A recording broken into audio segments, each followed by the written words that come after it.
जय श्री राम बच्चों। जय Shri Ram. Class 11 physics chapter 3 motion in a plane. Last class में मैंने तुम लोगों को क्या समझाया था?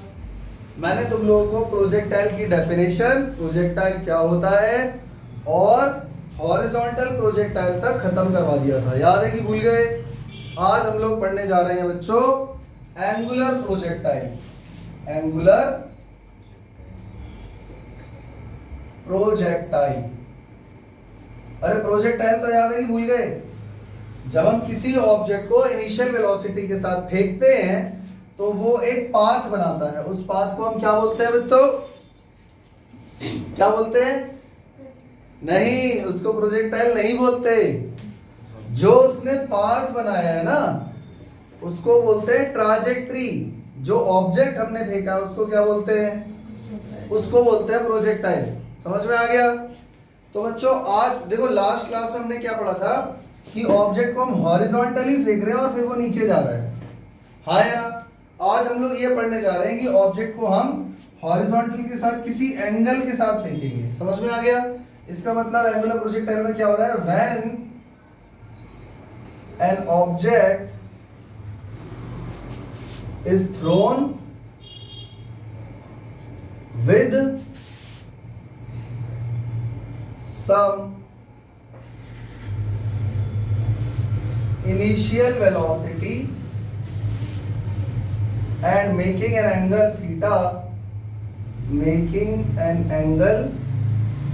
theta with horizontal, then it is called angular projectile.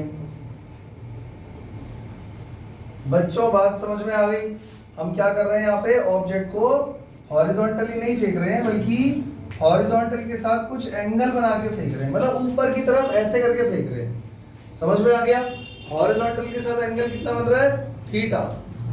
समझ में आ गया? तो इसका एक पहले फिगर बनाते हैं। बच्चों मान लो ये है अपना हॉरिजॉन्टल,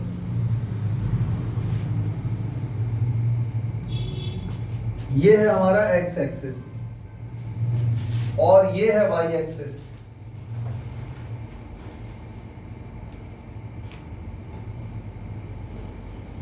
तो ऑब्जेक्ट को हमने कैसे फेंका? इस बार हॉरिजॉन्टल के साथ एक एंगल बना के ऊपर की तरफ फेंक दिया हमने। समझ में आ गया? तो दिमाग लगाओ, अगर मैं ऑब्जेक्ट को ऊपर फेंकूंगा तो वो जाएगा कहां? कुछ देर तक तो ऊपर जाएगा और फिर फाइनली नीचे आ जाएगा। इसको हमने इनिशियली जो वेलोसिटी दी थी वो बच्चों क्या है? इसको हमने जो वेलोसिटी दी थी वो है u। हमने इसको इनिशियल वेलोसिटी दी ना, वो क्या है? u। अब आप चेक करो,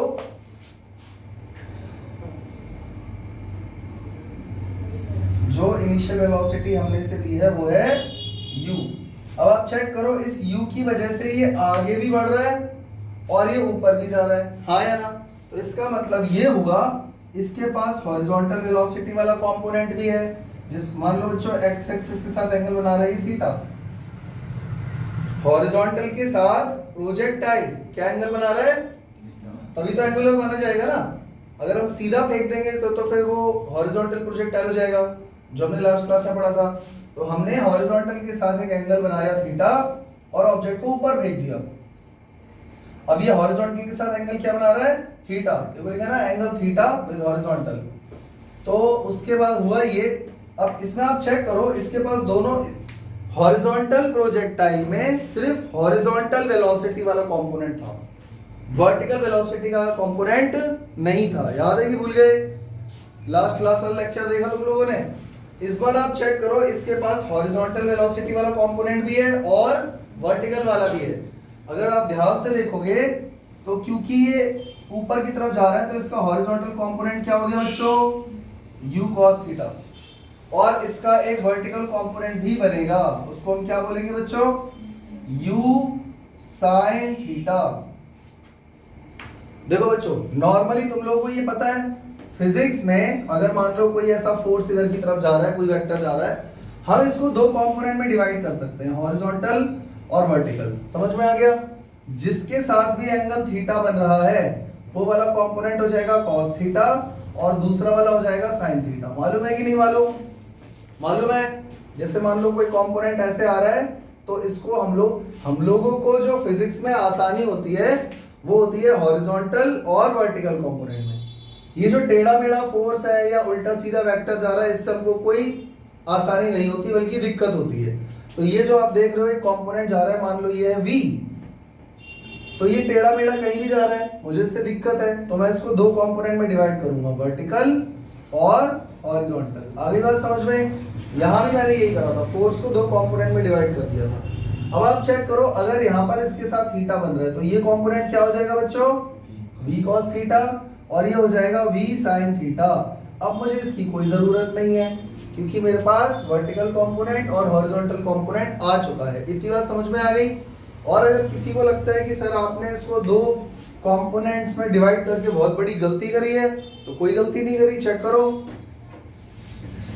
हमने क्या करा, v का पत्ता हटाने के लिए, उसका पत्ता साफ करने के लिए दो कंपोनेंट्स में डिवाइड कर दिया। हाँ या ना?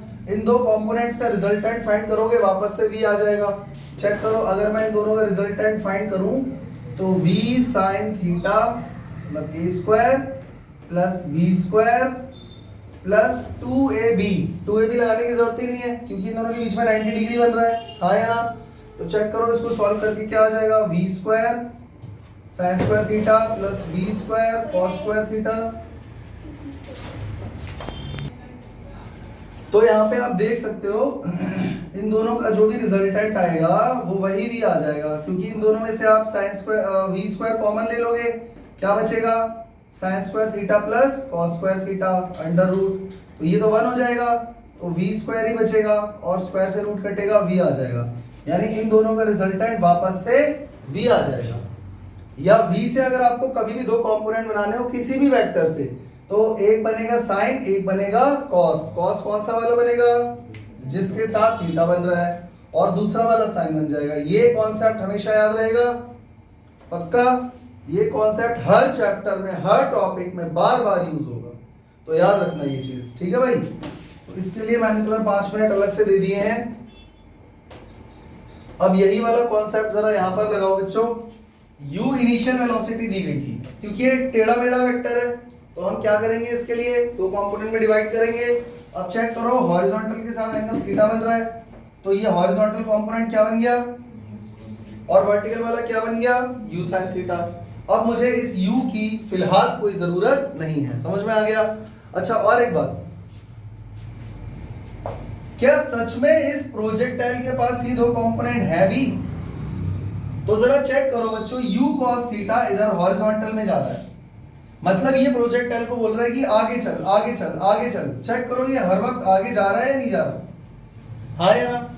और u sin थीटा कौन सा कंपोनेंट है जो वर्टिकल में जा रहा है, वो क्या बोल रहा है हर समय प्रोजेक्टाइल को कि तू ऊपर चल ऊपर चल ऊपर चल। तो चेक करो, प्रोजेक्टाइल ऊपर जा रहा है या नहीं जा रहा, समझ में आ गया। अब ऐसा नहीं है कि जिंदगी भर ऊपर ही जाता रहेगा, क्योंकि ग्रेविटी भी लग रही है, एक्सेलरेशन ड्यू टू ग्रेविटी, तो एक टाइम पे आके फिर वो नीचे आ जाएगा। क्लियर हो गया, ये कहानी क्लियर हो गई। देखो मेरी बात सुन लो, अगर तुम्हें ये डायग्राम बनाना आ गया, ये फिगर बनाना आ गया, तो तुम्हारी डेरिवेशन का आधे से ज्यादा काम क्लियर हो जाएगा।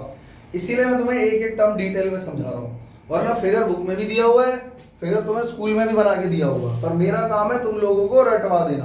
तो अगर ये तुम बनाना सीख गए तो डेरिवेशन खुद ब खुद से कर लोगे, समझ गए। चले आगे। अच्छा, इसको यहां लिख देते हैं u cos थीटा और ये हो गया u sin थीटा, ये हो गया u। अब बच्चों जरा चेक करो, इसके अलावा एक और चीज मुझे समझानी है। Motion in a straight line chapter में मोशन अंडर ग्रेविटी एक टॉपिक पढ़ाया था, याद है? जब किसी ऑब्जेक्ट को आप ऊपर फेंकते हो तो वो वापस नीचे आके गिरता है, इतना याद है कि भूल गए? याद करो, जितनी इनिशियल वेलोसिटी से आपने फेंका था उसी वेलोसिटी से ये वापस रिटर्न होता है, हाँ या ना, हाँ या ना। अच्छा, क्या ये मोशन अंडर ग्रेविटी नहीं है? बस इसी पाथ को थोड़ा सा कर्व कर दो। क्या यहाँ पे ग्रेविटी, भाई प्रोजेक्टाइल की डेफिनेशन में यही तो लिखा था कि under the influence of gravity alone, और यहाँ भी आप ऊपर ही फेंक रहे हो। बस यहाँ पर क्या हो गया है कि थोड़ा सा ऐसे ऐसे करते करते करते करते वो बिल्कुल वर्टिकल बन गया है, ऐसा बन गया है। तो ये भी तो मोशन अंडर ग्रेविटी है। तो अगर आप इनिशियल वेलोसिटी u दे रहे हो तो यहाँ पर जब ये वापस आएगा तो इसकी वेलोसिटी बच्चों क्या होगी, u ही होगी। आगे समझ में, आगे समझ में। और सुनो, x एक्सिस यहां लिख देते हैं, यहां पर एंगल थीटा बन रहा था u का x एक्सिस के साथ, यहां पर भी एंगल थीटा ही बनेगा u का x एक्सिस के साथ। समझ में आ गया, समझ में आ गया। अच्छा बच्चों, जितना टाइम इसको ऊपर तक जाने में लगा यानी t1 यहां तक, उतना ही टाइम इसको वापस नीचे आने में लगेगा। ये भी मैंने तुम्हें बताया था मोशन अंडर ग्रेविटी में, याद है कि भूल गए? चेक करो क्या यहाँ भी वही कॉन्सेप्ट होगा। मान लेते हैं ये इसका मिड पॉइंट है, तो जितना टाइम इसको यहां तक जाने में लगेगा क्या उतना ही टाइम वापस आने में लगेगा, हाँ या ना? लगना तो चाहिए, क्योंकि मोशन अंडर ग्रेविटी ही तो हो रहा है। बात समझ में आ गई? तो ये कॉन्सेप्ट अभी आगे यूज होगा, तब तक ये बात ध्यान रखना। तो प्रोजेक्टाइल भी मोशन अंडर ग्रेविटी ही है एक तरीके से देखा जाए तो। क्लियर हो गया? चले आगे। अब बच्चों एक और बात सुनो, सबसे पहले हम लोग इसमें क्या फाइंड करेंगे बच्चों, इक्वेशन ऑफ ट्राजेक्टरी। समझ में आ गया? सबसे पहले, हाँ चलो ठीक है, लिख देता हूं पहले, इक्वेशन ऑफ ट्राजेक्टरी। तो ट्राजेक्टरी का मतलब होता है पाथ, यानी ये रास्ता, हाँ या ना? अगर आपको इसकी इक्वेशन चाहिए तो पहले आपको इसके बारे में समझना होगा। मैंने लास्ट क्लास में भी तुम लोगों को बताया था, जब भी कोई कर्व बनता है तो वो बहुत सारे पॉइंट्स को मिलाकर बनता है। मेरी बात समझ में आ रही है? जब आप बहुत सारे पॉइंट्स को मिलाएंगे तभी तो बनेगा। तो पक्का इसके अंदर भी बहुत सारे पॉइंट होंगे, तो आपको रैंडमली कोई भी एक पॉइंट कंसिडर करना पड़ेगा। तो मैंने बच्चों एक रैंडम पॉइंट मान लिया, ये वाला। प्रोजेक्टाइल अभी कहां पहुंचा है, यहां पे। तो चेक करो, इस समय इसके पास कुछ वेलोसिटी होगी, और मान लेते हैं इस समय इसके पास वेलोसिटी है बच्चों v मान लेते हैं। अब ये मत कहना कि सर ये u जितनी ही होनी चाहिए, इस टाइम पे वेलोसिटी u थी, अब यहाँ थोड़ी चेंज हो गई, v हो गई। चेंज होगी या नहीं होगी, क्योंकि एक्सेलरेशन ड्यू टू ग्रेविटी लग रहा है। तो इस v को भी दो कंपोनेंट में डिवाइड कर दो, ये हो गया vx और ये हो गया vy। आया समझ में? प्रोजेक्टाइल कहां पहुंचा, इस पॉइंट पे। इस पॉइंट का नाम है P। ठीक है बच्चों, चेक करो, ये हॉरिजॉन्टली कितना आगे चला गया, यहां से यहां तक कितना आगे तक गया है, मान लेते हैं x। और वर्टिकली इसने कितना डिस्टेंस कवर करा है बच्चों, यहां से लेकर यहां तक, मान लेते हैं y। मतलब ऐसे में कितना डिस्टेंस कवर करा है इसने, y। मेरी बात समझ में आ रही है नहीं आ रही? इसको हटा दूं, वर्टिकल डिस्टेंस इसने कितना कवर कर लिया है, y, और हॉरिजॉन्टल में कर लिया है x। ठीक है, और ये है अपना u cos थीटा। फिर से समझ लो, हम लोग क्या पढ़ने जा रहे हैं, इक्वेशन ऑफ ट्राजेक्टरी। ट्राजेक्टरी मतलब पाथ, पाथ का मतलब ये, और ये तभी मिलेगा जब बहुत सारे पॉइंट्स को जोड़ोगे। तो हम कोई भी एक पॉइंट को जब सॉल्व करेंगे तो उससे हमारे पास इक्वेशन आ जाएगी। तो रैंडमली मैंने एक पॉइंट ले लिया P। इस P पॉइंट पर पहुंचने के बाद इसकी वेलोसिटी कुछ और होगी, मान लेते हैं इसकी वेलोसिटी v होगी, तो ये बन गया vx, ये बन गया vy। सही है? और बच्चों इसके बाद इस समय अभी जहां पर भी ये है, इसने कुछ हॉरिजॉन्टल डिस्टेंस कवर करा है। चेक करो, ये धीरे धीरे धीरे धीरे ऊपर गया, लेकिन आगे भी तो गया ना। तो हॉरिजॉन्टल डिस्टेंस कितना कवर करा है, इतना, ये हमने मान लिया x, कोई दिक्कत। और क्योंकि ये ऊपर भी जा रहा है तो इसने वर्टिकल डिस्टेंस कितना कवर करा, y। इतनी बात समझ में आ गई? यहां तक क्लियर है? इसके बाद हम ये अच्छे से जानते हैं कि हम हॉरिजॉन्टल और वर्टिकल मोशन को अलग अलग स्टडी करेंगे, हाँ या ना? ये बात मैंने तुम्हें हॉरिजॉन्टल प्रोजेक्टाइल में भी बताई थी कि हॉरिजॉन्टल मोशन और वर्टिकल मोशन को हम लोग अलग अलग स्टडी करेंगे। समझ गए? तो बच्चों इक्वेशन ऑफ ट्राजेक्टरी फाइंड करने के लिए सबसे पहले हॉरिजॉन्टल मोशन की बात करते हैं। बच्चों हॉरिजॉन्टल मोशन में एक्सेलरेशन कितना है? 0। हॉरिजॉन्टल में एक्सेलरेशन क्या है बताओ? हमने तो बस इनिशियल वेलोसिटी दी थी u, उसके दो कंपोनेंट बने u cos theta u sin theta, हाँ या ना? यानी हॉरिजॉन्टल में एक्सेलरेशन नहीं है। अगर एक्सेलरेशन नहीं है तो फॉर्मूला क्या लगेगा बच्चों? Speed equal to distance upon time, हाँ या ना? तो चेक करना बच्चों, स्पीड कितनी है हॉरिजॉन्टल वाली? स्पीड कितनी है हॉरिजॉन्टल वाली? u cos theta, u cos theta. Distance बच्चों, डिस्टेंस कितना कवर करा है इसने अभी तक? हॉरिजॉन्टल वाला x। और टाइम कितना लिया है इसने? मान लेते हैं t। तो यहां से हमारे पास टाइम की वैल्यू आ गई, t की वैल्यू आ जाएगी हमारे पास x upon u cos theta. हमारे पास ये किसकी वैल्यू आ गई बच्चों? टाइम की, x upon u cos theta. इसका मतलब ये हुआ यहां से लेकर यहां तक पहुंचने में इसको कितना टाइम लगा? u cos theta. समझ गए? अब बच्चों जितना टाइम हॉरिजॉन्टल डिस्प्लेसमेंट कवर करने में हुआ, एग्जैक्टली उतना ही टाइम वर्टिकल मोशन कवर करने में भी होगा, क्योंकि वो तो इस पाथ से जा रहा है। समझ में आ गया? तो अब हम कंसीडर करने जा रहे हैं इसमें वर्टिकल मोशन। वर्टिकल मोशन, मेरी बात समझ में आ रही है? हॉरिजॉन्टल मोशन से क्या निकल कर आया? टाइम। अब वर्टिकल मोशन में बच्चों चेक करो, एक्सेलरेशन की वैल्यू 0 है क्या या माइनस जी है? ऑब्जेक्ट कहां जा रहा है?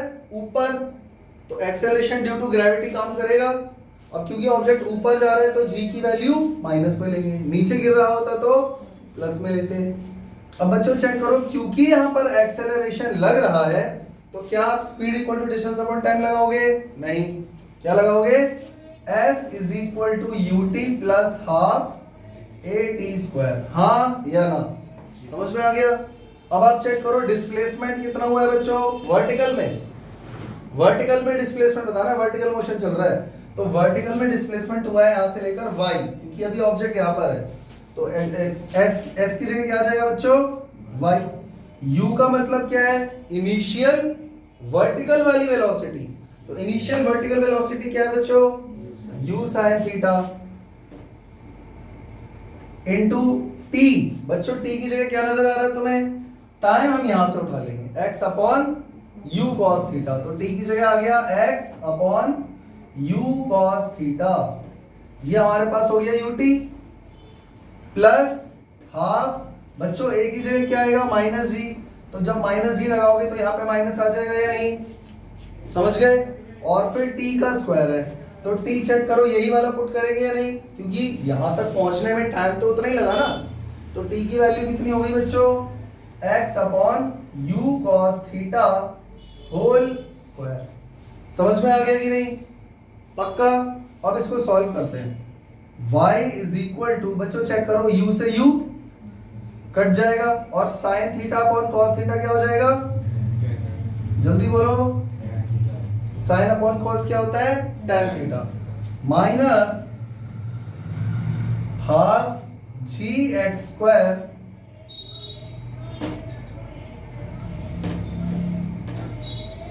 या इसको ऐसे भी लिख सकते हो, gx² upon 2u² cos² theta. बात समझ में आ गई है नहीं? कुछ नहीं करा मैंने, ये स्क्वायर है ना, x² हो जाएगा और नीचे u² cos² थीटा हो जाएगा। कोई दिक्कत? ये जो इक्वेशन आपको नजर आ रही है इसी को बोलते हैं इक्वेशन ऑफ ट्राजेक्टरी। ये क्या है बच्चों? इक्वेशन ऑफ ट्राजेक्टरी, यही है, इसी के लिए हम सॉल्व कर रहे थे। क्लियर हो गया? अब बच्चों अब ये कैसे पता चलेगा कि ये क्या बन रहा है? एलिप्स है, पैराबोला है, सर्कल है, क्या बन रहा है? तो बच्चों चेक करो यहाँ पे, मान लो अगर मैं tan थीटा को मान लेता हूं p और G upon 2u² cos square theta को मान लेता हूं क्यू। आप चेक करो tan थीटा कांस्टेंट है और आप चेक करो g कांस्टेंट है, 2 कांस्टेंट है, इनिशियल वेलोसिटी कांस्टेंट है, cos थीटा कांस्टेंट है, ये सारे कांस्टेंट को मैंने मान लिया q। तो अब ये इक्वेशन क्या बन गई बच्चों, y is equal to px minus qx²। हाँ या ना, चेक करो सेम इक्वेशन है, यही इक्वेशन है, बस मैंने tan थीटा की जगह क्या ले लिया p और यहाँ पर जो भी कांस्टेंट थे उनको मैंने q मान लिया, तो बचा क्या x² को मैंने यहाँ लिख दिया। समझ गए? और इससे मुझे पता चला कि ये है इक्वेशन ऑफ पैराबोला। इसका मतलब ये जो आपको पाथ नजर आ रहा है, ये कौन सा पाथ है, पैराबोलिक पाथ है। कितने बच्चों को यहां तक की कहानी समझ में आ चुकी है, सच सच बता दो, समझ में आ गया? तो इक्वेशन ऑफ ट्राजेक्टरी की अगर कोई बात करे तो आपको ये वाली इक्वेशन याद रखनी है, दैट्स इट, ये वाली। और डिराइव कैसे करनी है फिर से समझाऊं, horizontal motion, acceleration 0, speed equal to distance upon time, यहां से टाइम आ जाएगा। टाइम की वैल्यू बच्चों कहां पुट करोगे, वर्टिकल मोशन में। किस पे पुट करोगे, वर्टिकल मोशन में। तो वर्टिकल मोशन कैसे सॉल्व करना है, उसमें आपको ये इक्वेशन इसलिए लगानी है क्योंकि एक्सेलरेशन यहाँ पे 0 नहीं है, और जैसे ही वैल्यूज पुट करोगे, टाइम की वैल्यू पुट करोगे इस इक्वेशन में, आपके पास सीधा इक्वेशन ऑफ ट्राजेक्टरी आ जाएगी। कोई दिक्कत? पक्का? बच्चों एक और इक्वेशन ऑफ ट्राजेक्टरी होती है, वो मैं तुम्हें बता देता हूं। y is equal to tan theta bracket 1 minus x by r। और ये भी बहुत इंपॉर्टेंट है, याद रखना, ये इक्वेशन बहुत इंपॉर्टेंट है, और ये भी इक्वेशन ऑफ ट्राजेक्टरी है, ये भी इक्वेशन ऑफ ट्राजेक्टरी ही है। यानी अब आपको इक्वेशन ऑफ ट्राजेक्टरी कितनी याद रखनी पड़ेगी, 2, नंबर 1, नंबर 2। समझ में आ गया? ये इक्वेशन कहां से आई, इसकी डेरिवेशन मैंने तुम्हें समझा दी। ये इक्वेशन कहां से आई अभी नहीं समझाऊंगा, थोड़ी देर बाद समझाऊंगा, लेकिन अभी फिलहाल इसको रट लो। tan theta 1 minus x upon are. अब सवाल ये है कि r क्या है बच्चों, r का मतलब होता है रेंज, यहां से लेकर यहां तक इसने कुछ डिस्टेंस कवर किया है बच्चों, इसी को बोलते हैं रेंज। क्या बोलते हैं, मैंने कल बताया था ना, जब हम कोई चीज फेंकते हैं तो वो मैक्सिमम कितना दूर जाके गिरती है, तो हॉरिजॉन्टल टोटल डिस्प्लेसमेंट को हम लोग क्या बोलते हैं, रेंज। क्लियर हो गया? तो ये रेंज के टर्म्स में इक्वेशन ऑफ ट्राजेक्टरी है। पहले इसको रट लो, बाद में बताऊंगा कहां से आया। समझ में आ गया? होता ये है कि कई बार एमसीक्यू में क्वेश्चन दे देता है। एमसीक्यू में मान लो आपके पास आ गया which one of the following is the equation of trajectory, और सारी इक्वेशन गलत है, इवन ये भी गलत है, कुछ गड़बड़ कर दिया है इसके अंदर, और एक इक्वेशन ये दे दी, तब आप किस पे टिक करोगे, इस पे। समझ में आ गया? या कई बार कोई न्यूमेरिकल आ गया इक्वेशन ऑफ ट्राजेक्टरी के ऊपर, लेकिन आपको क्वेश्चन में रेंज दिया हुआ है, इनिशियल वेलोसिटी यानी u दिया ही नहीं है, तब क्या करोगे, तब भी आपको यही फॉर्मूला लगाना पड़ेगा। इस फॉर्मूले से आपको कोई हेल्प तब नहीं मिलेगी। तो इक्वेशन ये भी सही है और इक्वेशन वो भी सही है, तो दोनों याद करनी पड़ेगी। कोई दिक्कत? समझ में आ गया? चलें आगे। अब चलते हैं अगले टॉपिक पे। इसको इरेज कर दूं बच्चों,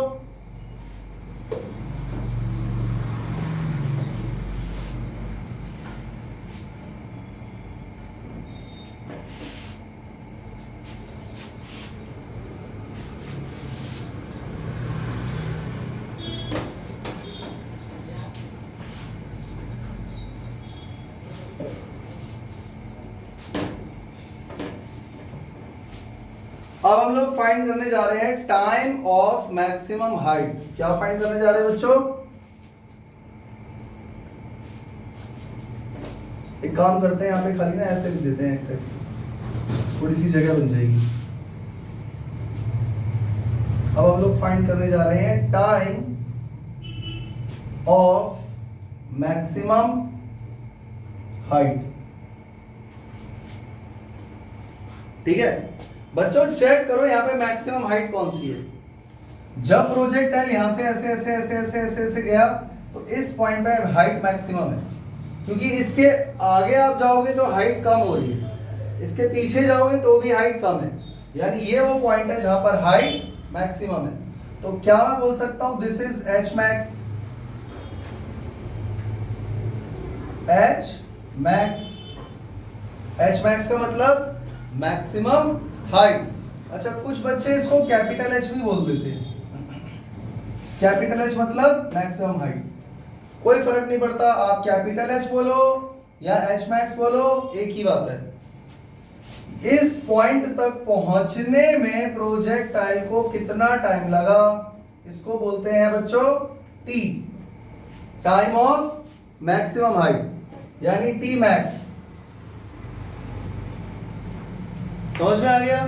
देखो मैं आपको फिर बता रहा हूं, आपको फॉर्मूले याद करना बहुत जरूरी है, क्योंकि मैं यहां डिराइव करके क्या लाने वाला हूं मुझे वो पता ही अगर नहीं है और मैं गलत चीज डिराइव करके ले आया तो आपका आंसर गलत हो गया डेरिवेशन में, और न्यूमेरिकल आएगा तो भी आप गलत कर दोगे क्योंकि आपको फॉर्मूला याद नहीं है। तो सबसे पहले आपको क्या याद करना है बच्चों? फॉर्मूला। तो टाइम ऑफ मैक्सिमम हाइट का मतलब क्या, इसकी डेफिनेशन भी लिखूं, ये समझ गए? It is the time taken by, it is the time taken by projectile to reach maximum height. Definition तुम लोगों से कोई नहीं पूछने वाला, ये टाइम ऑफ फ्लाइट की डेफिनेशन हो गई। It is denoted by, it is generally denoted by T M या टी मैक्स। समझ में आ गया? यहां पर आपको कॉन्सेप्ट ये लगाना है कि vertical velocity, vertical velocity zero हो जाएगी। इस पॉइंट पर पहुंचने के बाद वर्टिकल वेलोसिटी वाला कंपोनेंट क्या हो जाएगा? जीरो। बच्चों दिमाग लगाओ, जब मैंने इसको फेंका इसके पास दो कंपोनेंट थे, हॉरिजॉन्टल और वर्टिकल। हॉरिजॉन्टल इसको क्या बोल रहा है? आगे चल आगे चल आगे चल। वर्टिकल कंपोनेंट क्या बोल रहा है? ऊपर जा ऊपर जा ऊपर जा। यहां पहुंचने के बाद हॉरिजॉन्टल कंपोनेंट तो अभी जिंदा है, क्योंकि देखो उसके बाद वो आगे गया है, लेकिन क्या इसके बाद ये ऊपर जा पाया? नहीं। इसका मतलब वर्टिकल वेलोसिटी वाला कंपोनेंट क्या हो गया होगा? पक्का। अब वर्टिकल वेलोसिटी का फॉर्मूला क्या है? v is equal to u plus a t. किसी भी इक्वेशन में मतलब वेलोसिटी का यही फॉर्मूला होता है। तो फाइनल वर्टिकल वेलोसिटी कितनी हो गई बच्चों इस पॉइंट पे? जीरो। इनिशियल वर्टिकल, ये सारा वर्टिकल में देखना है तुमको। इनिशियल वर्टिकल वेलोसिटी क्या थी बच्चों? u sin theta. चेक कर लो, ये इनिशियल पॉइंट हो गया ना, ये फाइनल हो गया अभी फिलहाल के लिए। तो फाइनली वर्टिकल वेलोसिटी वाला कंपोनेंट क्या है? Zero. Initial vertical velocity component क्या था? u sin theta. बच्चों एक ही जगह क्या लेंगे? माइनस का g। Acceleration due to gravity negative ही लोगे ना, तो माइनस का g। और t बच्चों क्या लोगे यहाँ पे? t max. यहां तक कोई दिक्कत? बच्चों नेगेटिव वाला टर्म इधर ले आओ, प्लस का हो जाएगा g t max is equal to u sin theta. अब बच्चों हमको निकालना है t max, तो t max कितना आ गया? u sin theta by g।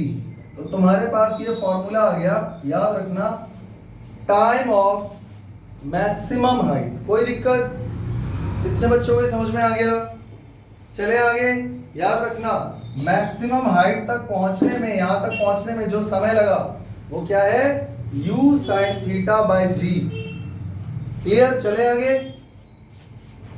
बच्चों एक काम करते हैं, ये डेफिनेशन इरेज कर देते हैं फिलहाल, अब इसका काम हो गया ना, और जो जो फॉर्मूले निकल के आ रहे हैं ना उनको लिखते जाते हैं।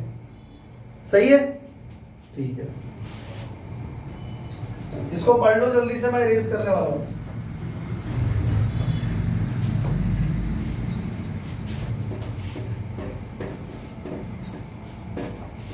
तो हमारे पास क्या फॉर्मूला आ गया अभी?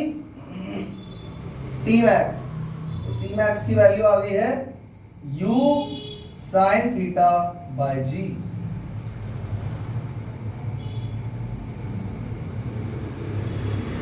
चले आगे।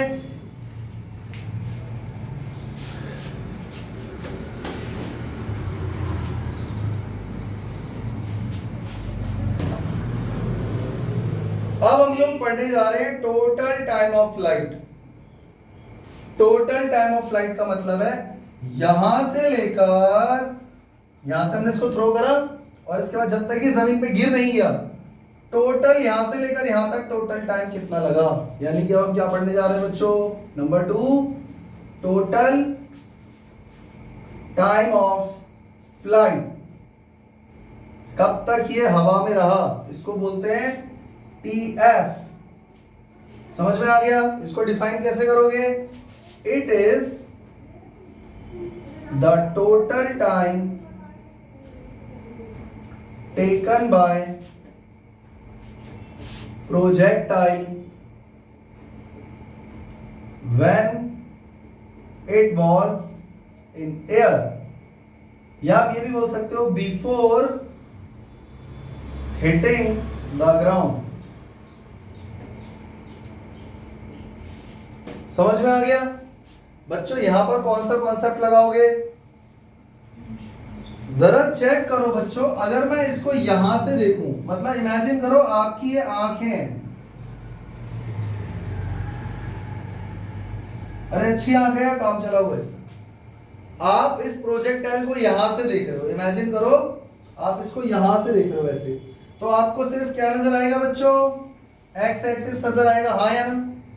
तो जब यहां से ऑब्जेक्ट हमने फेंका, ये ऊपर गया लेकिन वापस इसी पॉइंट पे आया। बच्चों मेरी बात सुनो, अगर मैं हॉरिजॉन्टली कोई चीज देख रहा हूं तो यहां से ऑब्जेक्ट ऊपर गया और फाइनली यहीं पर आकर गिरा, तो इनिशियल और फाइनल पॉइंट में डिस्प्लेसमेंट कितना हुआ, 0 हुआ ना।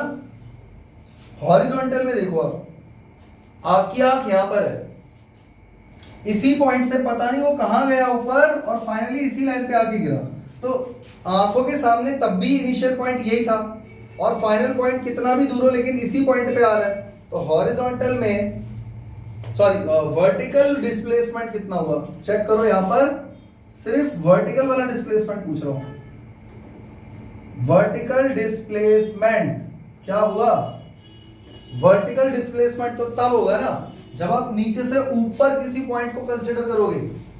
मैं तो इस पॉइंट पे हूं और मेरा फाइनल पॉइंट भी यही है, एक ही लाइन पे है, तो वर्टिकल डिस्प्लेसमेंट कहां हुआ, समझ में आ गया? तो बच्चों इक्वेशन लगा दो, S is equal to UT plus half AT²। तो वर्टिकल डिस्प्लेसमेंट कितना हो गया, 0। तो इनिशियल वर्टिकल वेलोसिटी क्या थी बच्चों, U sin थीटा। T क्या लोगे, TF, क्योंकि हम total time of flight find कर रहे हैं, सही है। प्लस हाफ, एक ही जगह लोगे माइनस का G और T का स्क्वायर, यानी TF का स्क्वायर। कोई दिक्कत बच्चों? ये नेगेटिव वाला टर्म 0 इस साइड आएगा तो प्लस का हो जाएगा, तो ये हो गया half G TF square is equal to U sin theta into TF। बच्चों चेक करो, एक TF से एक TF तो निपट जाएगा। अब हमें अगर TF फाइंड करना है तो क्या करेंगे, चेक करो, G जाएगा डिवाइड में, 2 जाएगा मल्टीप्लाई में, तो ये हो जाएगा 2U sin theta upon G।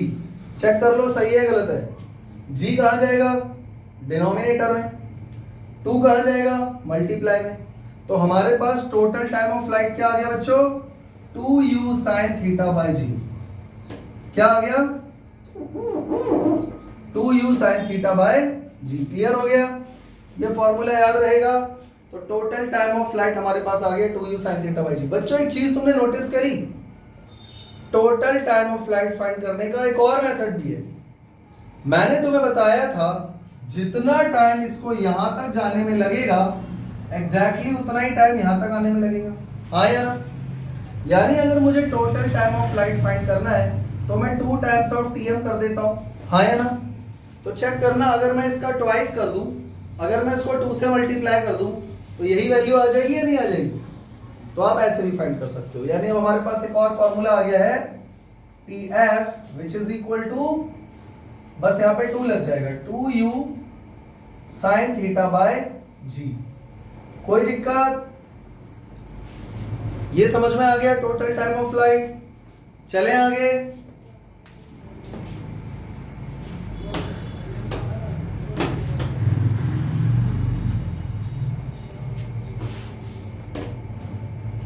अब हम लोग फाइंड करने जा रहे हैं बच्चों नंबर 3, मैक्सिमम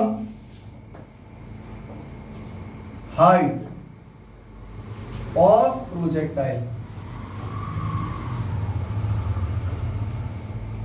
जिसको हम लोग बोल रहे हैं कैपिटल एच। क्या बोल रहे हैं? मैक्सिमम हाइट को हम लोग क्या बोल रहे हैं? कैपिटल एच बोलो या एच मैक्स बोलो, एक ही बात है। बच्चों इसको डिफाइन करो जरा, what do mean by maximum height of projectile? Projectile ने वर्टिकल डिस्प्लेसमेंट जो मैक्सिमम कवर करा है वो हो जाएगा maximum height of projectile. What do mean by maximum height of projectile? It is the maximum vertical displacement covered by the projectile। समझ में आ गया?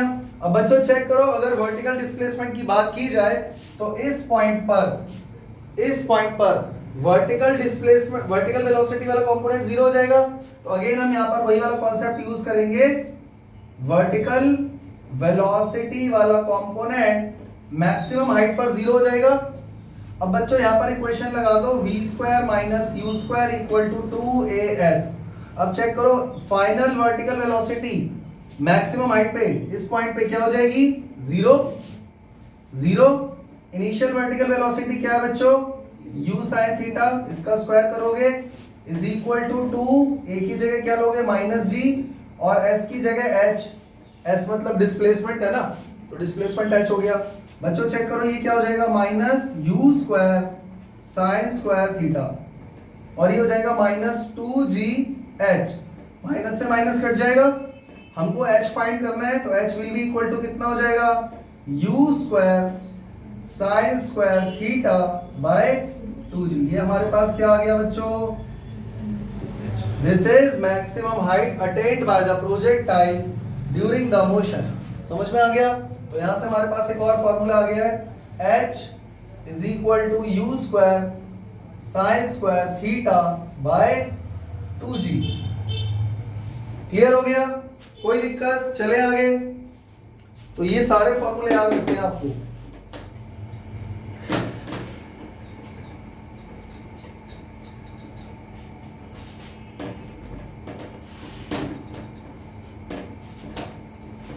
अब हम लोग फाइंड करने जा रहे हैं बच्चों रेंज, हॉरिजॉन्टल रेंज, कि आखिर जब हमने इसको फेंका तो इसने मैक्सिमम डिस्प्लेसमेंट हॉरिजॉन्टल कितना करा।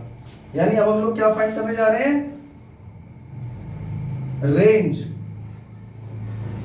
नंबर 4, इसको हम लोग R से डिनोट करते हैं। What do mean by range? It is the maximum horizontal displacement covered by the projectile। Horizontal उसने कितना डिस्प्लेसमेंट कवर किया है उसको बोलते हैं रेंज। तो बच्चों जरा चेक करो, हॉरिजॉन्टल मोशन में टोटल जो उसने डिस्प्लेसमेंट कवर करा है उसमें हॉरिजॉन्टल मोशन आप कंसीडर कर रहे हो। हॉरिजॉन्टल मोशन में एक्सेलरेशन बच्चों कितना है? हॉरिजॉन्टल मोशन में एक्सेलरेशन तो है ही नहीं, और अगर एक्सेलरेशन है ही नहीं तो फॉर्मूला क्या लगेगा बच्चों? Speed equal to distance upon time. तो हॉरिजॉन्टल स्पीड क्या है बच्चों? u cos theta. डिस्टेंस कितना कवर करा है? r, और टाइम कितना लगा इसको? क्योंकि यहां से लेकर यहां तक पहुंचने में टोटल टाइम लगेगा tf। हाँ या ना? तो जरा चेक करो, अगर आपको r फाइंड करना है तो आपको u cos थीटा का मल्टीप्लाई किससे करना पड़ेगा? tf से। तो कर दो जरा, u cos theta multiply by tf। बच्चों tf की वैल्यू चेक करो क्या है? 2u sin theta by g। 2u sin theta by g। अब मैं तुम्हें मैथ्स का एक ट्रिग्नोमेट्री का फॉर्मूला बता रहा हूं, जितने बच्चों को आता है अच्छी बात है, जिसको नहीं आता ध्यान रखना। sin 2 theta is equal to 2 sin theta cos theta. ये फॉर्मूला कॉपी में, बल्कि मैं तो कह रहा हूं इसी के साइड में नोट डाउन कर लेना। क्या लिखा हुआ है? अगर आपको कहीं भी sin 2 थीटा दिख जाए तो आप क्या लिख दोगे? 2 multiply by sine theta multiply by cos theta. या अगर आपको कहीं दिख गया 2 साइन थीटा कॉस थीटा तो आप क्या लिखोगे साइन 2 थीटा। अब आप चेक करो यहां पर 2 भी है साइन थीटा भी है कॉस थीटा भी है, क्या बन जाएगा sine 2 theta by g. Check करो जी वही का वही है, u और u मिला के u स्क्वायर हो गया, cos थीटा sin थीटा और 2 मिला के बन गया sin 2 थीटा। तो हमारे पास रेंज का फॉर्मूला क्या आ गया बच्चों, रेंज का फॉर्मूला क्या आ गया जल्दी बोलो, रेंज का फॉर्मूला आ गया u square sin 2 theta bye g। याद रहेगा। तो हमारे पास रेंज का भी फॉर्मूला आ चुका है, ये रहा। चले आगे, चले आगे, इसके बाद आगे चलते हैं। अच्छा रेंज का फॉर्मूला याद रहेगा ना। अब मैं तुम्हें एक नई चीज बताने जा रहा हूं।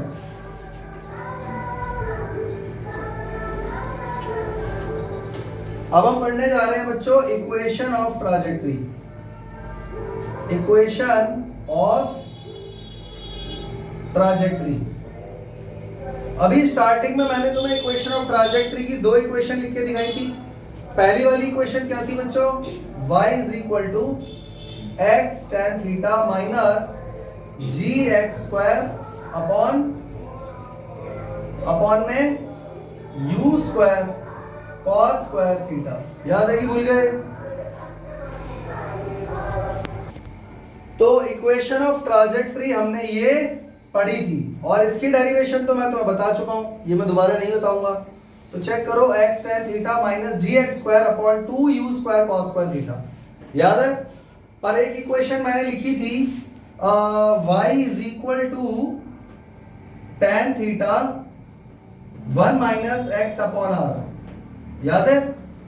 ये इक्वेशन मैंने लिखी थी पर इसका रीजन नहीं बताया।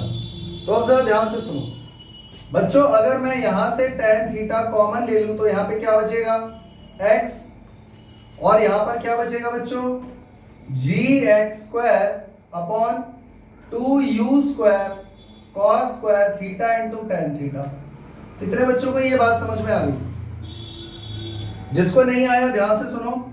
मान लो बच्चों 5x माइनस 3y है, ठीक है। अगर मैं यहां से x कॉमन लेता हूं, ये जबरदस्ती हमने कॉमन ले लिया। कॉमन तब लिया जाता है जब दोनों के पास हो। इसके पास तो x है, इसके पास तो नहीं है, और फिर भी मैंने जबरदस्ती x अगर कॉमन ले लिया तो यहाँ पे क्या बचेगा बच्चों 5, यहाँ पर क्या बचेगा 3y अपॉन x। तो ये x डिनोमिनेटर में आ जाएगा। समझ में आ गया? अगर नहीं आया समझ में तो वापस से मल्टीप्लाई कर लो। 5 इंटू एक्स कितना हो जाएगा 5x, और इस x का मल्टीप्लाई फिर आप इससे कर दो 3y by x into x. यही होगा, x से x कट जाएगा तो फाइनली 5x माइनस 3y ही बचेगा। समझ में आ गया? तो अब जरा चेक करो, यही कॉन्सेप्ट मैथ्स का मैंने यहाँ पर लगा दिया। मैंने दोनों में से tan थीटा कॉमन ले लिया जबरदस्ती। यहाँ पर क्या बचेगा x, इसके पास तो tan थीटा है ही नहीं तो मैंने डिनोमिनेटर में पुट कर दिया। कोई दिक्कत? अब आ जाओ इसको सॉल्व करते हैं।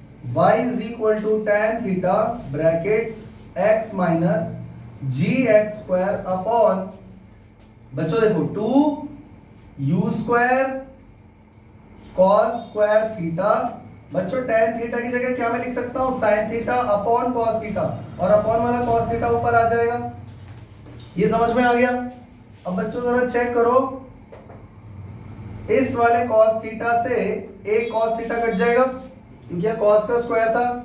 अब ये क्या बन गया y is equal to tan theta bracket x minus ji x square upon u square sine 2 theta. हाँ या ना? अच्छा मुझे लगता है यहां पर ना x आएगा, यहां पर हम लोगों को कॉमन लेना है x tan थीटा। तो चलो बाद में एक x भी कॉमन ले लेंगे।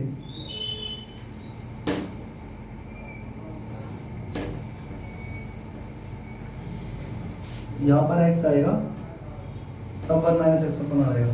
हाँ ठीक है बच्चों, चेक करो बिल्कुल सही कर रहे हैं हम लोग। ये रहा x जी एक्स स्क्वायर, देखो 2 साइन थीटा कॉस थीटा क्या बन जाएगा साइन 2 थीटा, और ये रहा u स्क्वायर। कोई दिक्कत? अब ये बन गया y is equal to tan theta bracket x minus ji x square upon, बल्कि मुझे लगता है हमें ये लिखने की जरूरत भी नहीं है, हमें यहां पर लिखना चाहिए सीधा सीधा minus X square upon R. Check करो, आर का फॉर्मूला है U square sine 2 theta by G. तो बच्चों 1 अपॉन आर का फॉर्मूला क्या हुआ, G upon U square sine 2 theta. अब आप चेक करो, यहाँ पे जी भी है और अपॉन में यू स्क्वायर साइन 2 थीटा भी है, तो ये 1 अपॉन आर का 1 बाई आर का फॉर्मूला हो गया, यानी यहाँ पे आर आ जाएगा। कोई दिक्कत, समझ में आ गया? ये रेंज का फॉर्मूला बन गया ना, U square sine 2 theta by G. अब आप यहाँ पर एक काम करो, x भी कॉमन ले लो, तो यहाँ पे आ जाएगा x tan theta bracket 1 minus x upon are. अब चेक करो ये फॉर्मूला आ गया या नहीं, आ गया? याद रखना इक्वेशन ऑफ ट्राजेक्टरी ये भी है और ये रेंज के टर्म्स में है, और ये इक्वेशन जो हमने डिराइव करी थी coordinates x axis y axis के टर्म्स में। कोई दिक्कत? चले आगे। अब अगर मान लो ये देखो बच्चों, इस फिगर में आप देख सकते हो इस पॉइंट पे इनिशियल वेलोसिटी थी u, इस पॉइंट पे वेलोसिटी है v, इस पॉइंट पे वेलोसिटी कुछ और होगी, इस पॉइंट पे कुछ और होगी, अलग अलग पॉइंट पे वेलोसिटी अलग अलग होगी। तो अगर मैं आपसे कहूं कि फाइंड करो velocity at any instant of time, velocity at any instant of time, तब क्या करोगे? तो मान लेते हैं p इंस्टेंट पे हम लोग वेलोसिटी फाइंड करना चाहते हैं, इस p पॉइंट पे ही फाइंड करना चाहते हैं। तो यहाँ पे हॉरिजॉन्टल वेलोसिटी कंपोनेंट क्या है? हॉरिजॉन्टल वेलोसिटी वाला कंपोनेंट कौन है बच्चों? vx, और vx की वैल्यू क्या हो जाएगी बच्चों? u cos थीटा, क्योंकि उसमें हॉरिजॉन्टल में कोई एक्सेलरेशन है ही नहीं। तो जब एक्सेलरेशन है ही नहीं तो आप दिमाग लगाओ, जितनी इनिशियल वेलोसिटी है उतनी ही फाइनल होगी, हर पॉइंट पे वो सेम हॉरिजॉन्टल वेलोसिटी लेके चलेगा, एक्सेलरेशन है ही नहीं। परंतु अगर हम बात करें बच्चों वर्टिकल वेलोसिटी कंपोनेंट की, तो वो है vy, vy। और बच्चों चेक करो vy, इसमें एक्सेलरेशन लग रहा है, तो v का फॉर्मूला क्या होता है बच्चों? u plus at। तो vy की वैल्यू फाइंड कर लो, initial vertical velocity u sin theta minus gt, सही है गलत? तो ये हमारे पास vy की वैल्यू आ गई और ये हमारे पास vx की वैल्यू आ गई। अब मुझे यहां से फाइंड क्या करना है? मुझे फाइंड करना है v। तो final velocity, velocity at any instant of time कैसे निकालोगे? Under root vx square plus vy square. हाँ या ना? वैल्यू पुट कर दो बच्चों। vx की वैल्यू क्या है? u cos theta whole square. vy की वैल्यू क्या है? u sin theta minus gt whole square. अब बच्चों चेक करो वैल्यू क्या हो जाएगी? ये हो जाएगा u square cos square theta. हाँ या ना? और बच्चों a माइनस v का होल स्क्वायर पता है क्या होता है? जल्दी बोलो। u square sine square theta plus g square t square minus, अरे जगह ही नहीं बची भाई, 2 कहाँ लिखूं? थोड़ा पिछका के लिखते हैं। ये हो जाएगा आपका u square cos square theta, ये हो जाएगा u square sine square theta plus g square t square minus 2 gt u sine theta. कितने बच्चों को बात समझ में आ गई? अब बच्चों इन दोनों में चेक करो कॉमन क्या है? u स्क्वायर कॉमन है, क्या बचेगा? Sign square theta plus cos square theta plus g square t square और माइनस का 2 gt u साइन थीटा। अब हमारे पास यहाँ पर sign square theta plus cos square theta क्या हो जाएगा? 1। तो फाइनल वेलोसिटी हमारे पास आ गई under root u square plus g square t square minus 2UGT sine theta. हाँ या ना? What is this? This is the velocity at any instant of time. कोई दिक्कत? और बच्चों मान लो अगर ये एक्स एक्सिस के साथ एंगल बीटा बना रहा है तो उसमें भी आप चेक कर लो, tan beta is equal to कितना हो जाएगा? Vy upon Vx। तो Vy की वैल्यू कितनी है? U sine theta minus GT upon U cos theta. तो हमारे पास बीटा की वैल्यू क्या आ जाएगी? tan inverse U sine theta minus GT upon U cos theta. ये हमारे पास बीटा की वैल्यू आ जाएगी। What is beta? Beta is the angle made by projectile, beta is the angle made by velocity vector of projectile eight any instant of time with x axis. Velocity vector का x axis के साथ जो angle बन रहा है वो है beta, वो भी eight any instant of time, क्योंकि इनिशियल में थीटा था, हर पॉइंट पे ही चेंज होता जा रहा है। अगर आप यहां जाओगे इस पॉइंट पे तो थीटा चेंज हो जाएगा, यहां जाओगे तो सिर्फ ये वाला कंपोनेंट बचा तो या थीटा ही जीरो हो जाएगा, तो हर यहां से नेगेटिव होने स्टार्ट हो जाएंगे। क्लियर हो गया? तो ये हो गया तुम्हारा velocity at any instant of time. कोई दिक्कत? चले आगे। बच्चों लिखने का स्पेस बहुत कम हो गया था इसलिए मैंने फिगर यहां बना दिया है, फॉर्मूले लिख दिए हैं ऊपर। करें शुरू अगला टॉपिक। अब हमारा अगला टॉपिक है condition for maximum horizontal range. इसको हम लोग बोलते हैं आर मैक्स। बच्चों आर और आर मैक्स में फर्क समझ में आया? आपने प्रोजेक्टाइल को इनिशियल वेलोसिटी के साथ फेंक दिया, जो भी हॉरिजॉन्टल डिस्प्लेसमेंट कवर होगा उसको क्या बोलेंगे? रेंज। पर मान लो मैं ये चाहता हूं कि जितनी भी मेरे अंदर ताकत है, जितनी भी मेरे पास इनिशियल वेलोसिटी से मैं उसको फेंक रहा हूं, मैं कितने एंगल पर फेंकूं, थीटा में कितना रखूं ताकि रेंज मैक्सिमम हो जाए। समझ में आ गया? तो condition for maximum horizontal range, हम ऐसा क्या करें? आपके पास कोई ऐसी कंडीशन या सिचुएशन आ गई है कि आपको ज्यादा से ज्यादा दूर तक प्रोजेक्टाइल को पहुंचाना है, तब आप क्या करोगे? तेज फेंकोगे, ये तो क्लियर है, लेकिन सिर्फ तेज फेंकने से काम नहीं होगा ना। क्या पता तेज इतनी तेज फेंका पर फेंक दिया ऊपर सीधा तो आके वापस आपके सर पे ही लगेगा, या बिल्कुल सीधा फेंक दिया तो बिल्कुल सीधा हॉरिजॉन्टल में चला गया वो, तब भी वो मैक्सिमम रेंज कवर नहीं कर पाएगा। हमको रेंज मैक्सिमम कवर करवानी है, तो उसके लिए कंडीशन क्या है? तो बच्चों चेक करते हैं रेंज का फॉर्मूला क्या है। रेंज का फॉर्मूला है ये रहा, u square sine 2 theta by जी। हाँ या ना? हमको रेंज क्या करवाना है? मैक्सिमम।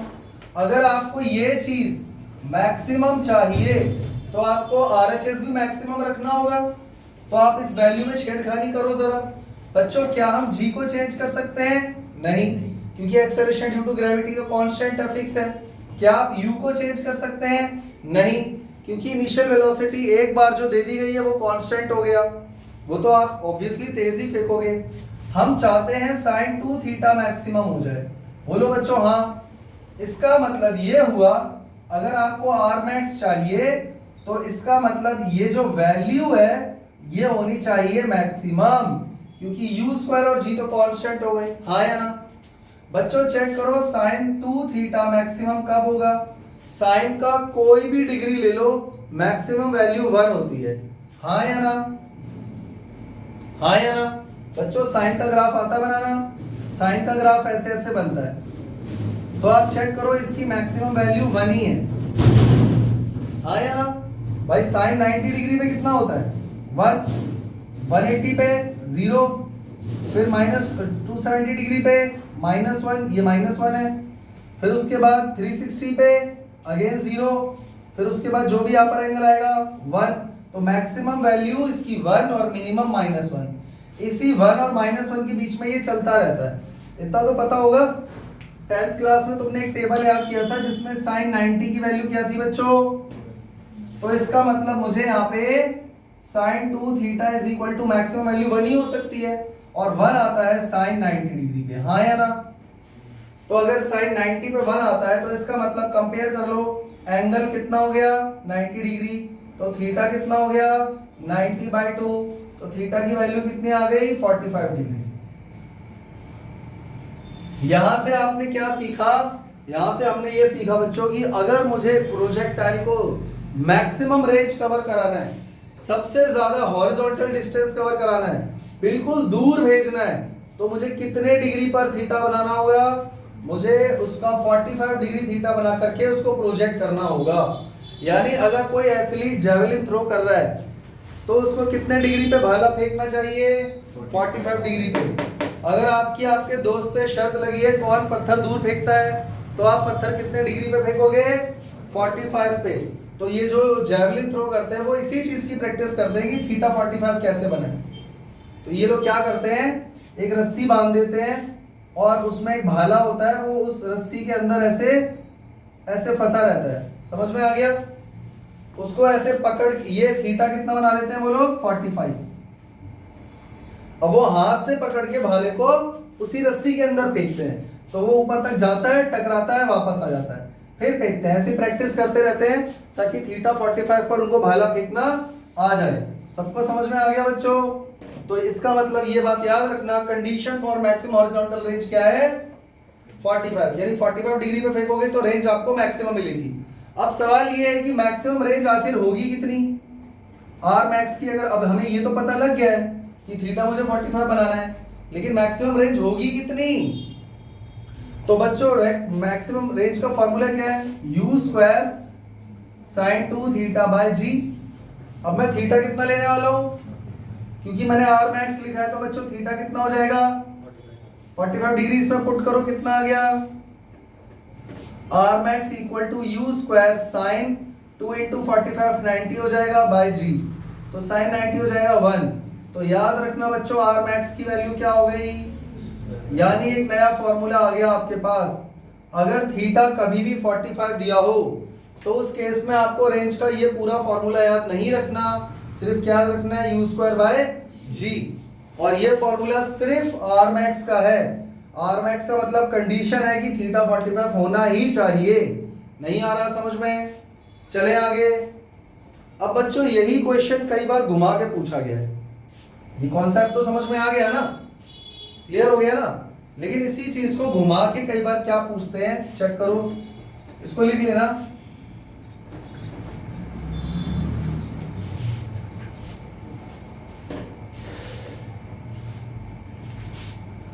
देखो ये तो हो गई condition for maximum horizontal range, और आर मैक्स मैंने फाइंड करना भी बता दिया, ठीक है?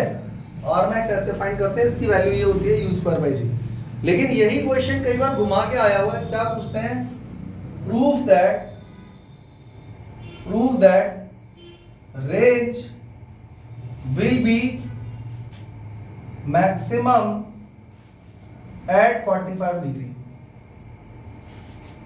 टॉपिक समझ में आया? टॉपिक नहीं है, क्वेश्चन है। देखो पहले आप ये रट कर गए थे कि हाँ थीटा 45 होता है तो रेंज मैक्सिमम होती है, हाँ या ना? इस बार उल्टा गेम खेल दिया उसने खुद ही बोल दिया थीटा 45 पे रेंज मैक्सिमम होती है। मतलब जो आप रट कर गए हो वो उसने पहले से ही बता दिया, और वो कह रहा है कि प्रूव करो इसको।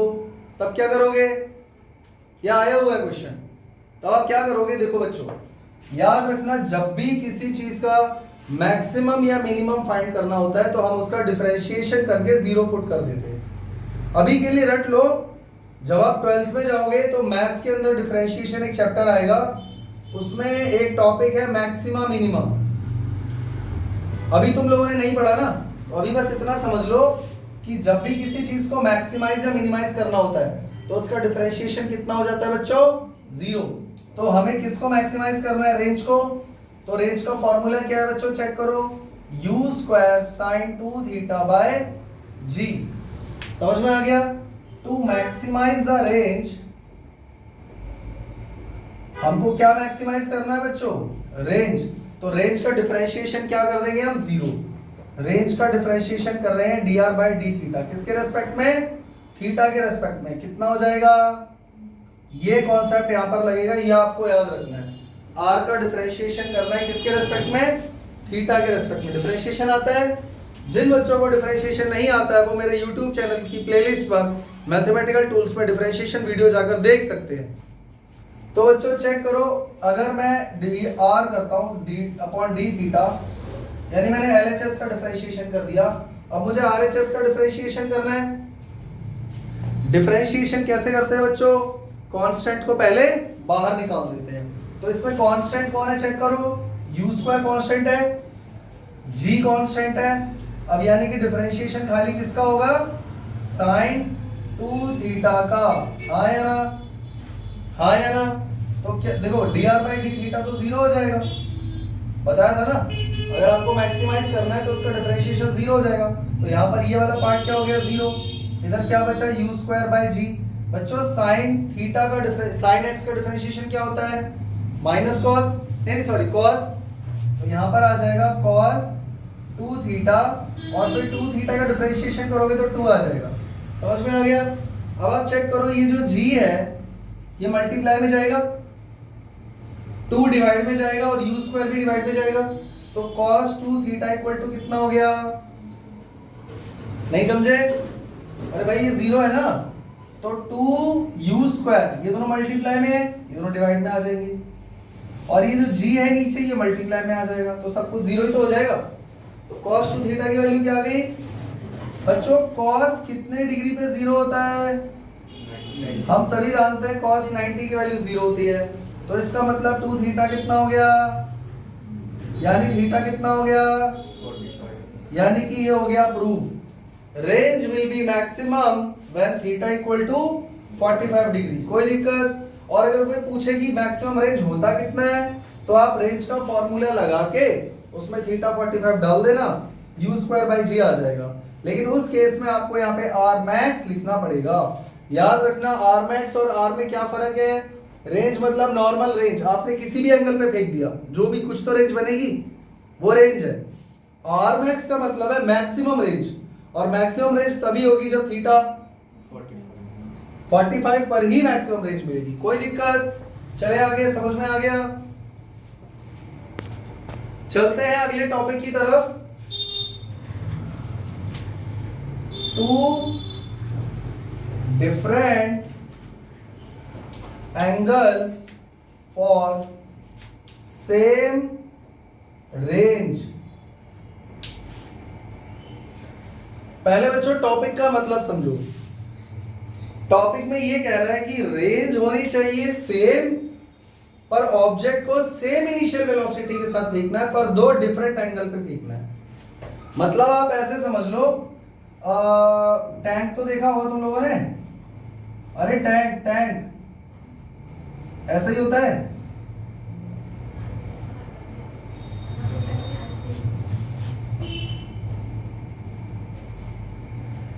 आर्मी वाला टैंक ये जमीन पर है और यहां से पानी आ गया, पानी में एक जहाज आ रहा है और ये इनसे लड़ने के लिए आ रहा है।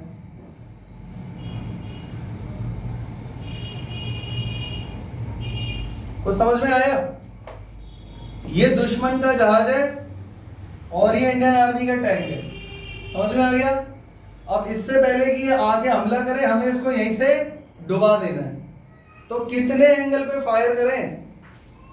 तो मान लो इसने फायर करा किसी एंगल पे, ये लो डूब गया, और हॉरिजॉन्टल के साथ एंगल क्या बनाया इसने, θ1।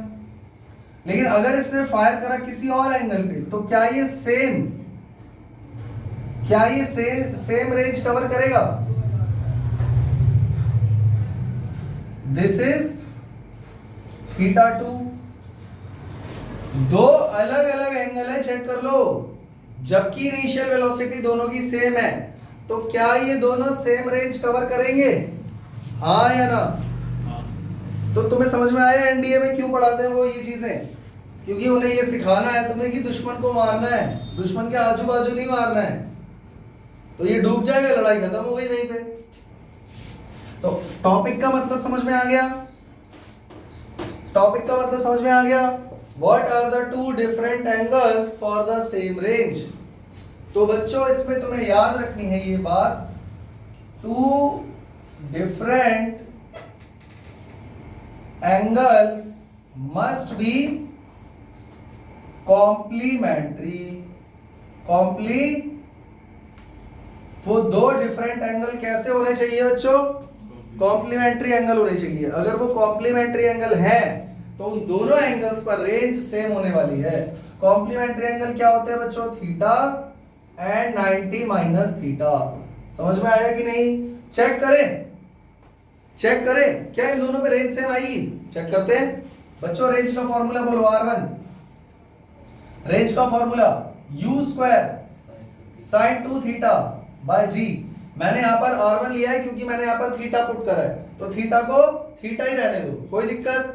तो ये आ गया हमारे पास R1। बच्चों R2 फाइंड करते हैं। R2 में थीटा क्या लेंगे? 90 minus theta, u square sine 2 और थीटा की जगह क्या लेंगे बच्चों? 90 माइनस थीटा और इस पूरे के अपॉन में जी। कितने बच्चों को ये बात समझ में आई? पहले ये बताओ भैया, पहले आप थीटा क्या ले रहे थे? थीटा ही ले रहे थे, ये रहा। तो साइन 2 एंड देन थीटा की जगह थीटा ही पुट करोगे तो यही आ जाएगा। इस बार आप क्या इसको इक्वेशन नंबर 1 दे दो, और इस बार आपने क्या करा? थीटा की जगह 90 माइनस थीटा ले लिया। तो 90 माइनस थीटा जब थीटा की जगह पुट करोगे तो 2 तो अपनी जगह बाहर रहेगा ना। अब जरा इसको सॉल्व करो। R2 is equal to u square sine bracket 2 का मल्टीप्लाई 90 से करोगे 180 और 2 का मल्टीप्लाई थीटा से करोगे 2 थीटा अपॉन में जी आ जाएगा। बच्चों क्या तुम ये जानते हो sine pi minus theta sine theta ही होता है? क्या तुम ये जानते हो sine 180 minus theta sine theta ही होता है? क्योंकि 180 का मतलब हो गया ये रहा 180 डिग्री, ये रहा 0 डिग्री। 180 माइनस थीटा, तो आप इसमें से थीटा क्या कर रहे हो? माइनस कर रहे हो, पीछे जा रहे हो, तो आप सेकंड क्वाड्रेंट में आ गए। तो ऐड शुगर टू कॉफी, तो यहाँ पे साइन थीटा पॉजिटिव ही होता है, तो यहाँ पर क्या आ जाएगा बच्चों? R2 चेक करो, U square sine 2 theta by G. बताया ना अभी, साइन 180 माइनस जो भी एंगल होगा वही रह जाएगा साइन थीटा। तो यहाँ साइन 180 माइनस 2 थीटा था, तो यहाँ 2 थीटा बचेगा। समझ में आ गया? अब आप चेक करो R1 और R2 की वैल्यू सेम आ रही है या नहीं? R1 और R2 की वैल्यू चेक करो, सेम आ रही है या नहीं आ रही? तो ये अपने आप सेम आ रही है या फिर मैं इसको जबरदस्ती सेम बना रहा हूं? अपने आप सेम आ रहा है, मैं तो मैथ्स के फॉर्मूले यूज कर रहा हूं। समझ में आ गया? यानी कि दो डिफरेंट एंगल अगर आपको सेम रेंज के लिए चाहिए, अगर आप रेंज सेम रखना चाहते हो तो आपको दो एंगल कैसे लेने होंगे? कॉम्प्लीमेंट्री, एक थीटा और एक 90 माइनस थीटा। कोई दिक्कत? जिसको समझ में नहीं आया वो ऐसे समझ लो, ये आप और ये आपका दोस्त है, सॉरी दोनों यहीं पे हैं। उसने ऑब्जेक्ट को फेंका 30 डिग्री पे। कितने डिग्री पे? 30 डिग्री पे। और आपने कितने डिग्री पे फेंकना है? 60 डिग्री पे। आपने एंगल कितना बनाया? 60 डिग्री। तो दोनों की रेंज कैसी हो गई? सेम हो गई ना। अच्छा, अगर उसने फेंका होता 15 डिग्री पे तो आप कितना डिग्री बनाते? 75। समझ में आ गया? अच्छा, अगर वो आपका दोस्त फेंक रहा है 20 डिग्री पे तो आप कितने डिग्री पे फेंकोगे?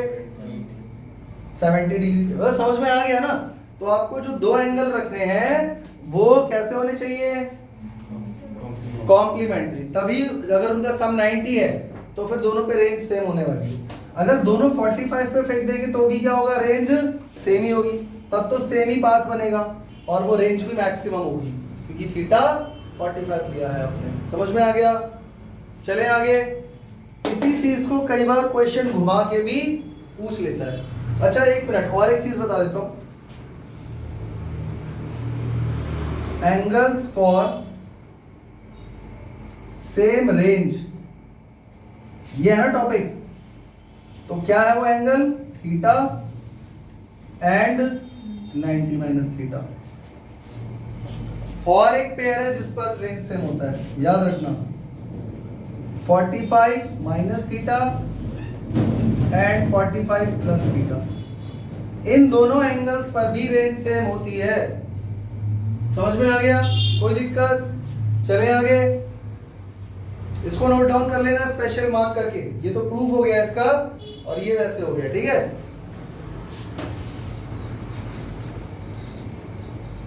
अच्छा, कई बार क्या होता है, मैं इसी में ऐड कर देता हूं, इससे क्वेश्चन क्या आ चुका है। एक बार क्वेश्चन ये आया है, क्वेश्चन ये है, फाइंड द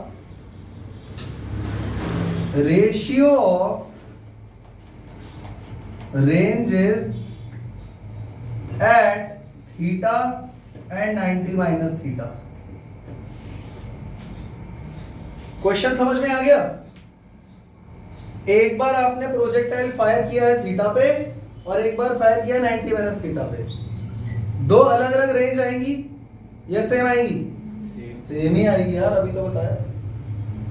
उनका रेशियो बताओ भाई। जो पढ़ के आएगा घर से वो तो कर लेगा, जो नहीं पढ़ कर आएगा वो सोचेगा अलग अलग रेंज होगी तो रेशियो भी कुछ आएगा 1:2, 2:1। तो इसका सॉल्यूशन क्या लिखना है बच्चों? आपको पहले तो ये लिख के दिखाना है, आपको R1 निकालना है, उसमें एंगल डालना है थीटा। सॉल्व कर लेना खुद ही, मैं कर नहीं रहा हूं, आपके पास ये आ जाएगा R1, और उसके बाद R2 निकाल दो। बच्चों R1 की वैल्यू क्या आ गई, जल्दी बोलो? u² sin 2 theta bye g। First equation solve कर लोगे। R2 भी पूरा सॉल्व करना है बिल्कुल ऐसे ही, और यहां पर भी आपके पास आ जाएगा sin 2 थीटा बाय g। और आपको रेशियो निकालना था ना, तो रेशियो के लिए क्या करेंगे, divide equation first by second. तो बच्चों R1 अपॉन R2 कितना हो गया? जब ये वैल्यू इसके अपॉन में डालोगे, जब दोनों सेम टू सेम है तो काट के क्या आएगा, 1। तो इसका मतलब रेशियो आ गया हमारे पास 1:1। क्रॉस मल्टीप्लाई करोगे तो क्या निकल कर आएगा, R1 = R2। आ गया समझ में? कोई दिक्कत? चले आगे, पक्का? चलते हैं अगले टॉपिक की तरफ। हमारा अगला टॉपिक है what is maximum range, sorry, what is maximum height when range is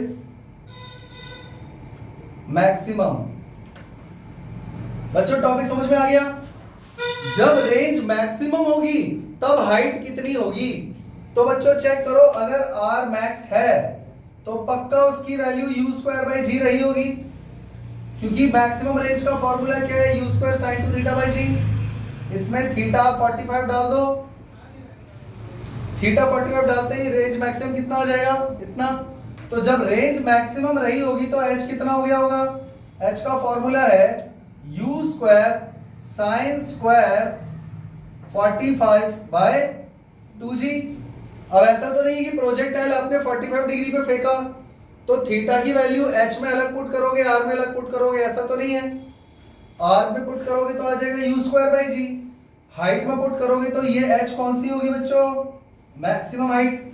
तो h की वैल्यू कितनी हो जाएगी, sin² 45/2g। बच्चों इसको सॉल्व करो, u² sin 45 कितना होता है, 1/√2, और आपको 1/√2 का क्या करना है, स्क्वायर, मल्टीप्लाई बाय अपॉन में 2g पहले से ही है। बच्चों सॉल्व करके बताओ h कितना आ गया, u²/2×4g। हाँ या ना? क्या ये मैक्सिमम हाइट है? क्या मैंने बोला कि ये मैक्सिमम हाइट है? नहीं। मैक्सिमम हाइट तो तब होगी जब आप ऑब्जेक्ट को सीधा ही ऊपर फेंक दोगे। हाँ या ना? क्या हमने सीधा ऊपर फेंका है? नहीं, हमने थीटा बस 45 बनाया। थीटा 45 से रेंज मैक्सिमम होती है, हाइट मैक्सिमम नहीं होती। हम बस ये पढ़ रहे हैं कि जब रेंज मैक्सिमम होती है तब रेंज और हाइट में, तब उस टाइम पे हाइट कितनी होती है। जब रेंज मैक्सिमम होती है तब हाइट कितनी होती है। समझ में आ गया? हम बस ये पढ़ रहे हैं। तो बच्चों चेक करो, h = 1/4 u²/g आ गया।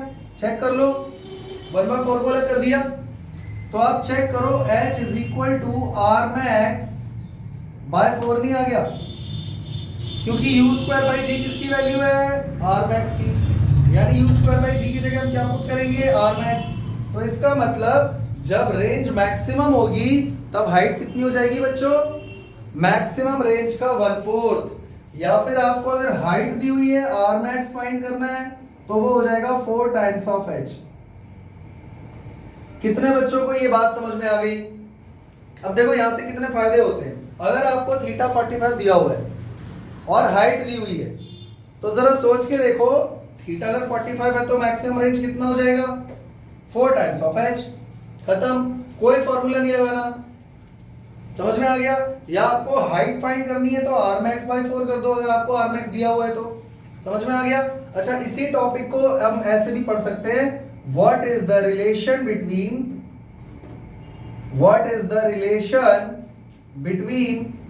r max and h।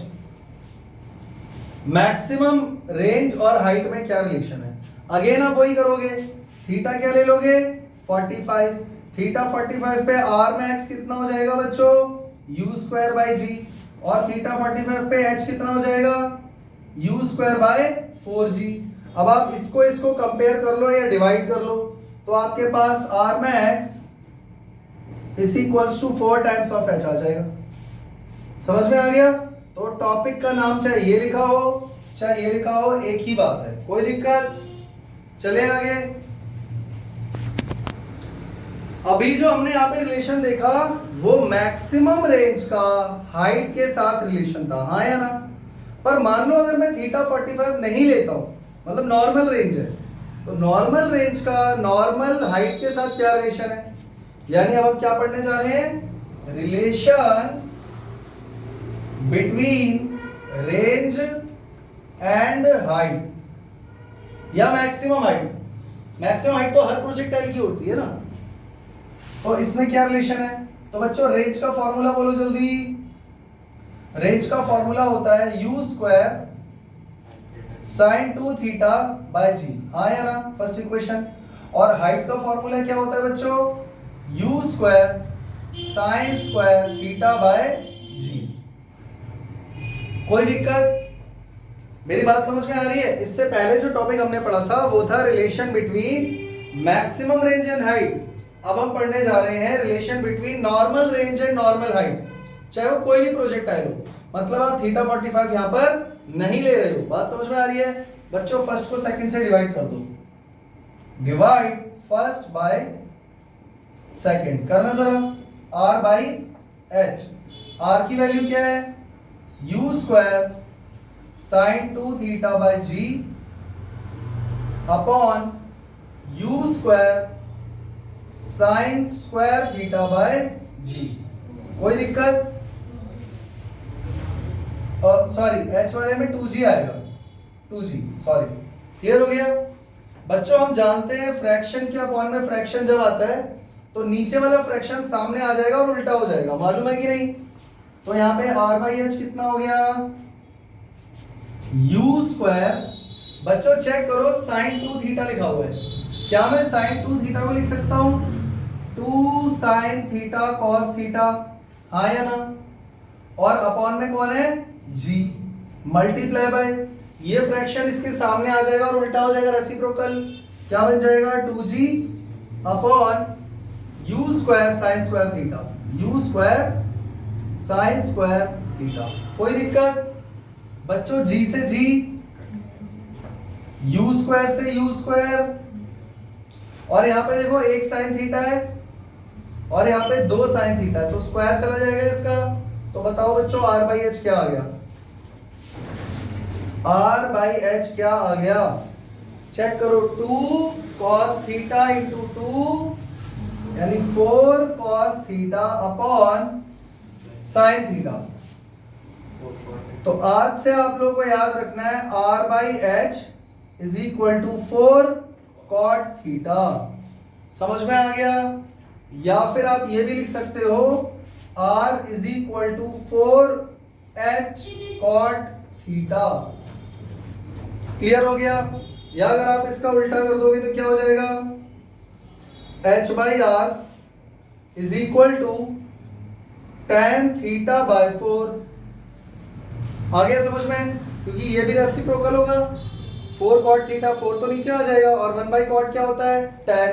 या आप ये भी लिख सकते हो h is equal to r tan theta by 4। समझ में आ गया, कोई दिक्कत? कितने रिलेशन आ गए आपके पास, 1 2 3 4। यानी नॉर्मली रेंज और हाइट में क्या रिलेशन होता है, ये चारों अलग अलग नहीं है, सेम ही है। आप इनमें से कोई सा भी एक याद कर लो, मेरे हिसाब से ये याद कर लो, ज्यादा आसान रहेगा। r is equal to 4h cot theta. समझ में आ गया?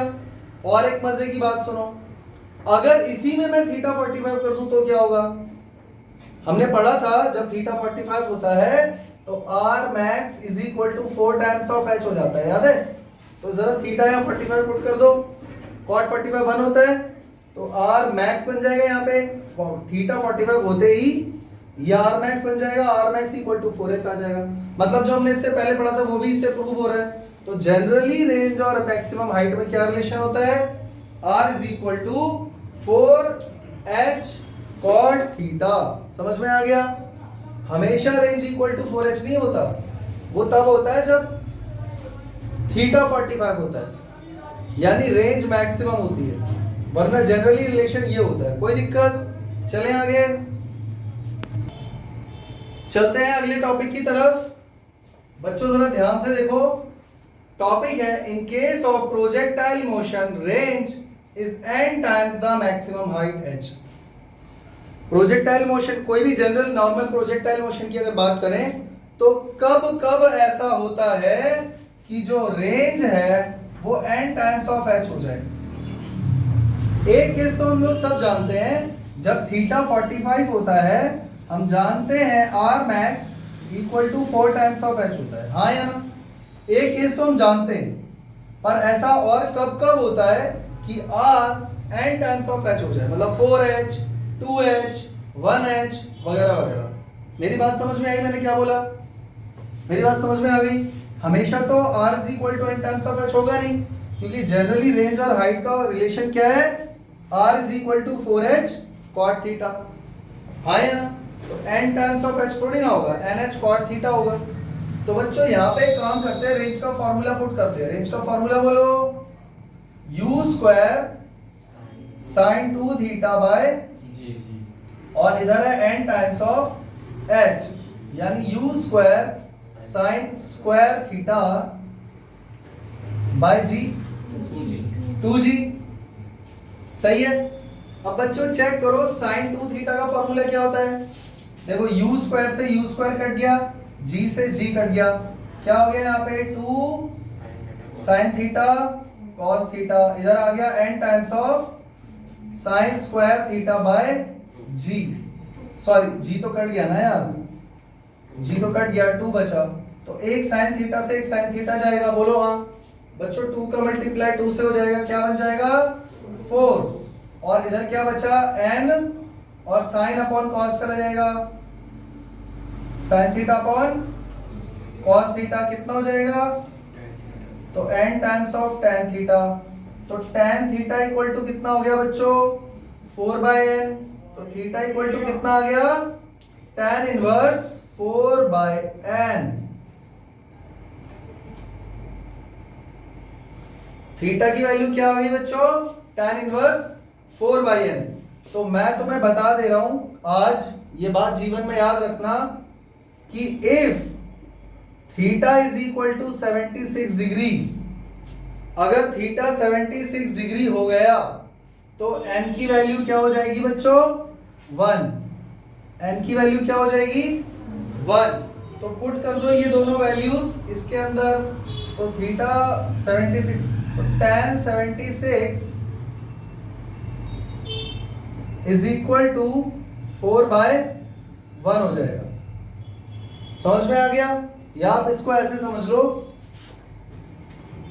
जब आप थीटा यहां पर 76 डालोगे या n को 1, सॉरी n1 नहीं हो जाएगा, n इक्वल टू 4 हो जाएगा, n इक्वल टू 4 हो जाएगा। ठीक है, तो जब 4 से 4 कैंसिल करोगे तो कितना आएगा 1, 4 से 4 कैंसिल करोगे तो क्या आएगा 1, तो इस केस में r is equal to h हो जाएगा। इसका मतलब थीटा अगर 76 डिग्री आपने लिया या 76 डिग्री पर प्रोजेक्टाइल को प्रोजेक्ट किया तो जितनी हाइट होगी मैक्सिमम उतनी ही रेंज होगी, याद रहेगा। और दूसरा केस तुम्हें याद रखना है, अगर आपने थीटा ले लिया 45 डिग्री तो n की वैल्यू हो जाएगी 1, तो n को जैसे ही यहां 1 पुट करोगे r is equal to 4h हो जाएगा, बल्कि यहां पे r मैक्स आना चाहिए। पूछो क्यों बच्चों? क्योंकि यहां पे थीटा 45 है और थीटा 45 पे r इज इक्वल टू वैसे भी 4h हो जाएगा। कोई दिक्कत? ये दो वैल्यूज याद रखनी है और रीजन अगर कोई पूछे तब आपको ये डिराइव कर देना है। कोई दिक्कत? चले आगे। तो बच्चों चलते हैं अपने अगले टॉपिक की तरफ। देखो क्या लिखा है, angular momentum of projectile eight highest point of trajectory about the point of projection. इसका मतलब समझ में आया? वो हमसे एंगुलर मोमेंटम फाइंड करने को बोल रहा है। एंगुलर मोमेंटम आप तभी फाइंड कर सकते हो जब कोई ऑब्जेक्ट सर्कुलर मोशन में हो, हाँ या ना? बच्चों याद करो, केमिस्ट्री में मैंने तुम्हें समझाया था कि मान लो अगर कोई पार्टिकल सर्कुलर मोशन में है तो ये उसका रेडियस वेक्टर हो जाएगा। हर समय वो सर्कल से बाहर जाना चाहता है विद वेलोसिटी v, दोनों के बीच में एंगल क्या बन रहा है बच्चों? थीटा। तो एंगुलर मोमेंटम का फॉर्मूला क्या होता है? r cross p। याद है कि भूल गए? तो फिर मैंने तुम्हें बताया था r क्रॉस mv, और ये दोनों ही वेक्टर हैं तो यहाँ पे r क्रॉस v हो जाएगा और m तो वेक्टर नहीं है तो यहाँ पर r cross v cross product में बच्चों क्या आता है? r v साइन थीटा, हाँ या ना? और क्योंकि थीटा हमेशा यहाँ पे 90 ही रहने वाला है तो यहाँ पर फॉर्मूला आ जाएगा mvr, angular momentum is equal to mvr। याद है कि भूल गए? केमिस्ट्री में बोहर का मॉडल जब चल रहा था तब मैंने तुम्हें बोहर्स क्वांटाइजेशन कंडीशन के अंदर एंगुलर मोमेंटम फाइंड करना बताया था mvr। याद है कि भूल गए? अरे याद है कि भूल गए? ठीक है, तो यही हमें फाइंड करना है एंगुलर मोमेंटम कहाँ पे? प्रोजेक्टाइल के अंदर। पर बच्चों प्रोजेक्टाइल में सर्कुलर मोशन कहाँ पे है? तो देखते हैं बच्चों, पहले प्रोजेक्टाइल बनाते हैं। ये रहा प्रोजेक्टाइल। मान लो वो पार्टिकल यहां से यहां गया, ठीक है? तो चेक करो, हमने इसको इनिशियल वेलोसिटी क्या दी थी बच्चों? हमने इसको इनिशियल वेलोसिटी क्या दी थी? u। तो ये वाला कंपोनेंट क्या हो गया? हॉरिजॉन्टल वाला u cos theta. Vertical component क्या हो गया? u sin theta. यहां पर एंगल क्या बनता है बच्चों? थीटा। पर एंगुलर मोमेंटम कहां पर पूछा हुआ है? एंगुलर मोमेंटम पूछा है eight highest point of trajectory. मतलब हाईएस्ट पॉइंट इसका ये है, जब ये इस पॉइंट पे पहुंच गया तब आप मुझे बताइए एंगुलर मोमेंटम। कोई दिक्कत? बच्चों जब ये हाईएस्ट पॉइंट पे पहुंचेगा क्या इसके बाद इसका वर्टिकल कंपोनेंट जिंदा रहेगा? होगा भी? नहीं होगा, क्योंकि वर्टिकल कंपोनेंट होता तो इसके बाद ये और ऊपर जाता, पर इसके बाद ये ऊपर नहीं जा पा रहा है, उल्टा नीचे जा रहा है। तो वर्टिकल कंपोनेंट नहीं बचा, हॉरिजॉन्टल कंपोनेंट बचा है। कौन सा है बच्चों? u cos theta. Horizontal component हमेशा u cos थीटा रहेगा क्योंकि हॉरिजॉन्टल में एक्सेलरेशन है ही नहीं। कोई दिक्कत? बच्चों अगर तुम ठीक से देखो तो अगर मैं इसको डॉटेड लाइन से जोड़ दूं पूरा सर्कल ही तो बन रहा है, हाँ या ना? तो यहाँ पे रेडियस वेक्टर की जगह कौन काम कर रहा है बच्चों? हाइट। बोलो हाँ। और v और r के बीच में एंगल कितना बन रहा है बच्चों? 90 डिग्री। क्या तुम अब इसका एंगुलर मोमेंटम खुद निकाल सकते हो? नहीं निकाल रहे? नहीं निकालोगे? चलो मैं निकाल देता हूं। एंगुलर मोमेंटम का फॉर्मूला होता है r क्रॉस p। समझ में आ गया? Angular momentum will be equal to r की, चलो r तो अभी r ही रहने दो, p की जगह आ जाएगा mv। अब जरा चेक करो इसमें फिर क्या कहते हैं, ये दोनों वेक्टर है तो आर का क्रॉस प्रोडक्ट किसके साथ होगा, एम या वी? इसी चैप्टर में मैंने तुम्हें बताया था दो वेक्टर्स का प्रोडक्ट अगर करना है तो या तो क्रॉस प्रोडक्ट होगा या तो डॉट होगा। तो एंगुलर मोमेंटम में हमेशा क्रॉस प्रोडक्ट होता है, बताया था कि नहीं? तो बच्चों यहां पर एम आ जाएगा बाहर, आर क्रॉस वी, हाँ या ना? एल की वैल्यू आ गई m v r sine theta. बच्चों याद रखना यहां पर जो तुम्हें थीटा नजर आ रहा है ना, ये थीटा ये वाला नहीं है, बल्कि ये थीटा कौन सा है, angle between R and V. फिर से समझ लो, what is this theta? This theta is the angle of projection with horizontal, हाँ या ना? What is this theta? This is the theta which is the angle form between the R and V. अरे जिन दो vectors का cross product कर रहे हो उनके बीच का एंगल होगा ना, तो आर और वी के बीच में कौन सा एंगल है बच्चों, चेक करो, आर और वी के बीच में 90 डिग्री है। तो यहाँ पे साइन 90 कितना हो गया, 1। तो यहाँ पर अब फाइनली एल की वैल्यू आ गई हमारे पास एम वी आर, हाँ या ना? तो हमारे पास अभी तक एंगुलर मोमेंटम नहीं आया बच्चों, वैल्यू भी तो पुट करनी है। तो L इज इक्वल टू कितना हो गया बच्चों, m mass of projectile, v velocity component जो कि कौन है, u cos theta, u cos theta. और बच्चों यहाँ पे r भी है, r की जगह कौन दिख रहा है आपको, h। h की वैल्यू बोलो बच्चों, ये रही u square sine square theta by 2g। कोई दिक्कत बच्चों, आप चेक कर सकते हो L इज इक्वल टू क्या आ गया, m u स्क्वायर, क्योंकि यहां पर भी u है यहां पर भी, बल्कि u क्यूब, यूट्यूब नहीं बेटा, u cube, u cube, u cube. अब बच्चों चेक करो क्या मैं लिख सकता हूं, cos theta sine theta into sine square theta into 2 upon 4g। कितने बच्चों को ये स्टेप समझ में आ गया? जिसको नहीं आया ध्यान से देखो, m ये रहा, u multiply by u square, u cube, cos theta ये रहा, साइन स्क्वायर थीटा है ना यहाँ पे, तो मैंने यहाँ पे क्या लिखा है, sine theta into sine theta, sorry square है ना, दो अलग अलग लिख दिया, कोई दिक्कत तो नहीं है। बच्चों मैंने तुम्हें बताया था साइन 2 थीटा का formula 2 sine theta cos theta. अब यहाँ साइन थीटा है, cos थीटा है, 2 की कमी है, मैंने जबरदस्ती ऊपर एक 2 का मल्टीप्लाई कर दिया और नीचे भी कर दिया, इसीलिए 2 की जगह 4g हो गया। अभी आया समझ में? क्या मैथ्स में हम ऐसा कर सकते हैं? हाँ। तो हमारे पास L की वैल्यू क्या आ गई बच्चों, चेक करो, m u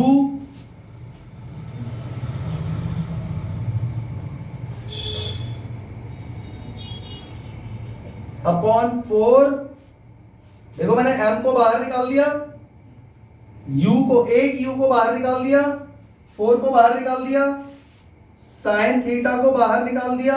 बच्चों ब्रैकेट में चेक करो कौन बचा, ब्रैकेट में बचा u स्क्वायर, बोलो हाँ, 2 साइन थीटा cos थीटा, क्योंकि एक साइन थीटा बाहर आ गया ना, तो 2 साइन थीटा cos थीटा बाहर आ गया जो कि होता है साइन 2 थीटा, और अपॉन में 4 बाहर आ गया था, बचा जी। कितने बच्चों को बात समझ में आ गई? आगे बात समझ में? और चेक करो बच्चों ये किसका फॉर्मूला है, आर का। तो हमारे पास एंगुलर मोमेंटम आ जाएगा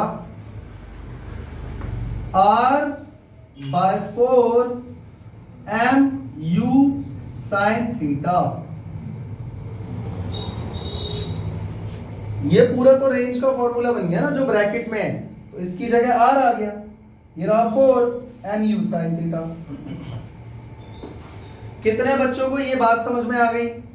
ये क्वेश्चन एमसीक्यू के फॉर्म में आ चुका है, नीट में भी और जो तुम्हारे सीबीएसई के एग्जाम होते हैं उसमें भी। तो नॉर्मल बच्चा तो नहीं कर पाएगा इसको, अगर आप पढ़कर नहीं जाओगे या सीख कर नहीं जाओगे तो आप नहीं कर पाओगे। खुद से अगर तुम्हें लग रहा है मैं ये कर लूंगा, तो टॉपिक देखते ही तुम लोग कहोगे आउट ऑफ सिलेबस आ गया। समझ में आ गया? तो इसीलिए मैं तुम्हें सारी चीजें बता रहा हूँ। ये और यहाँ पर ये जो थीटा है ये यही वाला थीटा है, समझ में आ गया? वो इसलिए क्योंकि साइन 90 तो 1 हो गया था यहाँ पे, ये वाला थीटा तो खत्म हो गया। अब v और r का जो फॉर्मूला h वाला डाला था उसमें ये थीटा निकल कर आया, तो ये प्रोजेक्टाइल वाला थीटा है। क्लियर हो गया? चले आगे चलते हैं बच्चों अपने अगले टॉपिक की तरफ। बच्चों यहाँ पे ध्यान से देखो टॉपिक क्या लिखा हुआ है, projectile passing through two different points of same height at time t1 and t2। इसका मतलब समझ में आया? एक काम करते हैं, इस फिगर में थोड़े से चेंजेस कर देते हैं।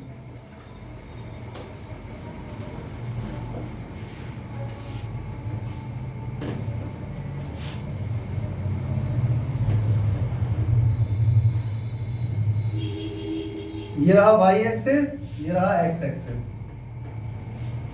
बच्चों चेक करो, ये रहा प्रोजेक्टाइल, सही है? जब ये प्रोजेक्टाइल यहां से थ्रो किया गया था और देखो ये चलता चलता चलता चलता यहां पे जा रहा है, क्या ऐसा हो सकता है कि दो अलग अलग पॉइंट पर ये पहुंचा पर उनकी हाइट सेम हो? देखो इसकी हाइट कितनी है बच्चों, और क्योंकि ये इसके सामने आ रहा है इसकी हाइट भी वही है, यानी इसकी हाइट अगर मैं y मान लूं, इसकी हाइट भी y ही तो है। नहीं आ रहा क्या समझ में?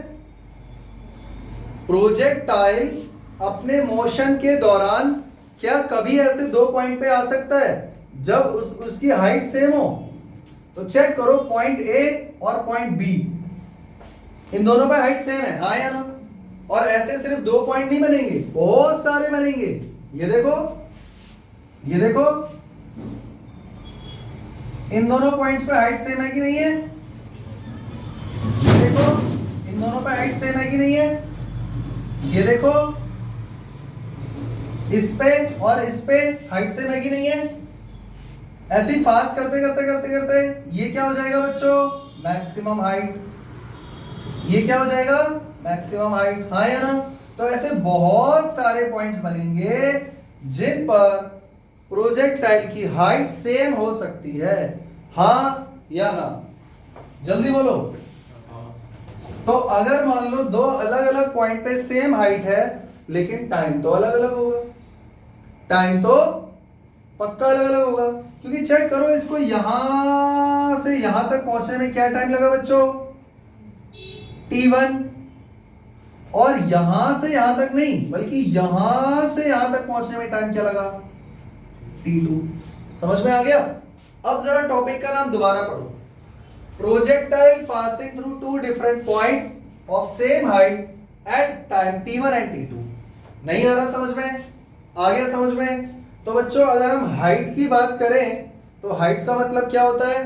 Vertical displacement. तो y की इक्वेशन क्या आ गई अगर मैं इस वाले y की बात करूं तो? देखो बच्चों, हाइट का मतलब क्या होता है? हाइट का मतलब होता है यहां पे वर्टिकल डिस्प्लेसमेंट। तो s is equal to ut plus half at square लगाओगे। s वर्टिकल डिस्प्लेसमेंट कितना हुआ? y। u का मतलब क्या है? Vertical initial velocity. हम जानते हैं कि इनिशियल वेलोसिटी है u, और ये क्या है? u cos थीटा, और ये वाला कंपोनेंट क्या है? u sin theta. ये तो जानते हो ना?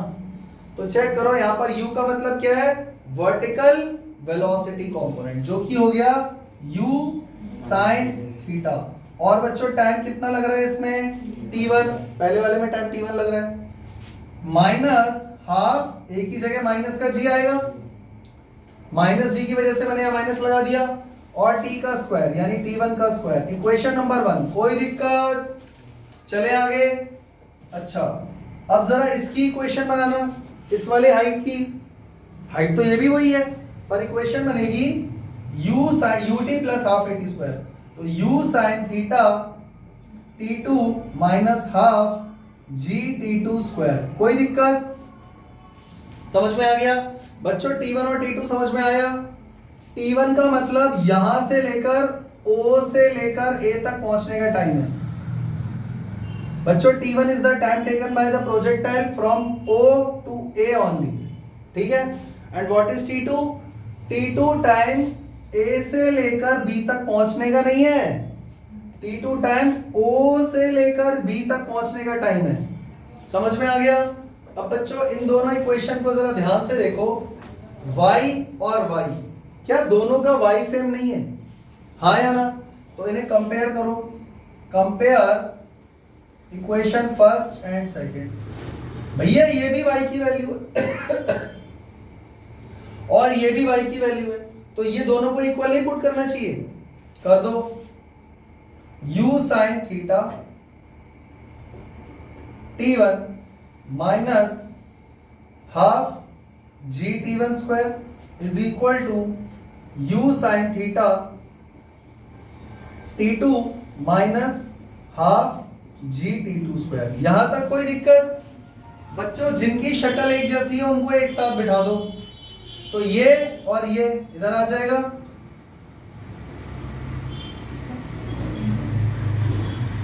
कुछ गड़बड़ करी क्या मैंने? तो minus half g t square ही तो लिखा है, प्लस क्यों आएगा? नहीं नहीं, अगर हम यहां से इधर आगे का कंसिडर करेंगे ना, देखो भाई ये यहां से यहां तक हो गया अलग पार्ट, केस 1, और केस 2 में यहां से लेकर यहां तक अगर आप कंसिडर कर रहे हो तो जी प्लस का लोगे।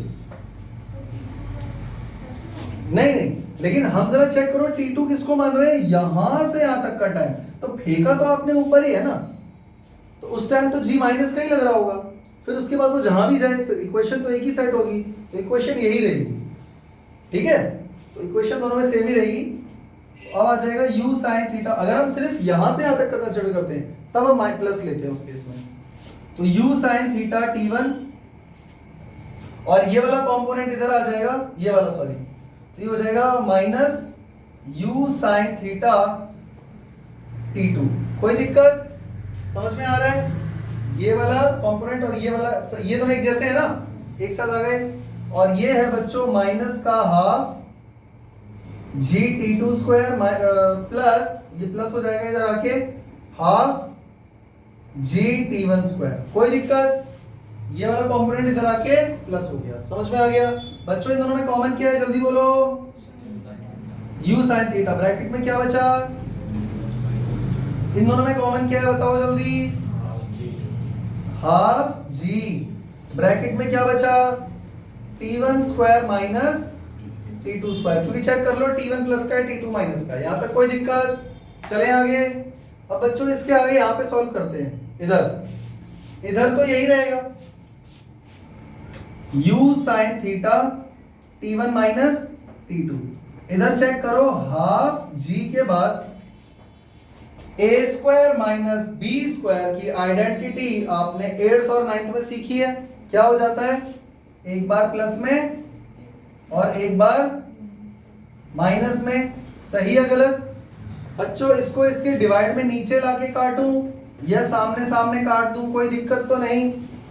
तो बच्चों t1 प्लस t2 को यहीं रहने दो, 2 इधर मल्टीप्लाई हो जाएगा, g नीचे आ जाएगा।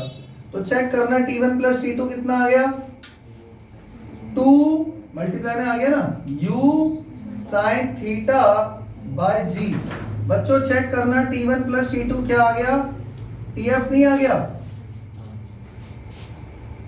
इसका मतलब ये हुआ प्रोजेक्टाइल अगर दो अलग अलग पॉइंट्स पे है और उसकी हाइट अगर सेम है तो उन दोनों के टाइम का sum total time of flight होगा, जो कि प्रैक्टिकली सही भी है। चेक करो, यहां से यहां तक का टाइम t2 प्लस यहां से यहां तक का टाइम, और यहां से यहां तक का टाइम ये वाला टाइम फिल कर देगा इसका, तो t2 प्लस t1 कितना आ जाएगा? tf। चेक कर लो, नहीं आ रहा समझ में? याद रहेगा? तो ये चीजें भी कई बार पूछ ली जाती हैं एमसीक्यू के फॉर्म में। तो एमसीक्यू में खाली रिजल्ट पूछा जाता है, लेकिन मान लो प्रूफ करने को आ गया तो उसके लिए मैंने तुम्हें कंप्लीट डेरिवेशन भी इसकी दे दी है। कर लोगे कॉपी में? चले आगे। इसके बाद बच्चों एक छोटा सा लास्ट टॉपिक और बचता है। If a body is projected with some initial kinetic energy, अगर किसी ऑब्जेक्ट को इनिशियल वेलोसिटी के साथ फेंका गया है तो जरा कॉमन सेंस लगाओ, अगर उसके पास वेलोसिटी है तो काइनेटिक एनर्जी भी होगी। तो बच्चों चेक करो, मान लो ये प्रोजेक्टाइल है,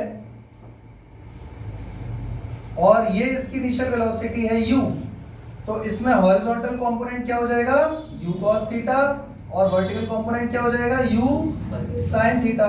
तो अगर मैं तुमसे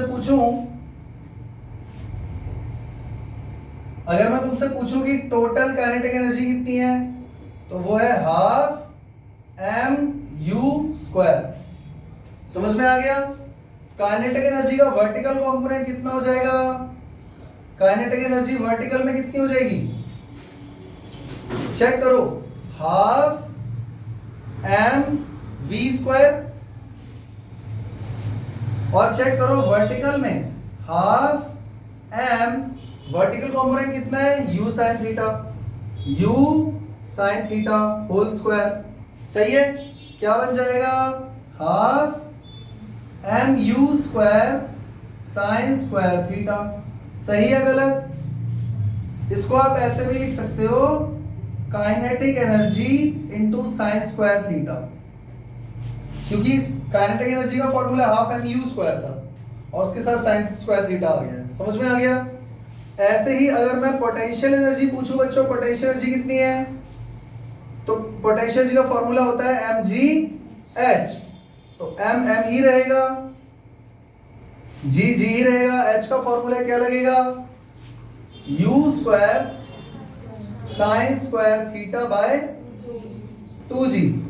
अब आप इसमें चेक करो, g से g कट गया, क्या बचा?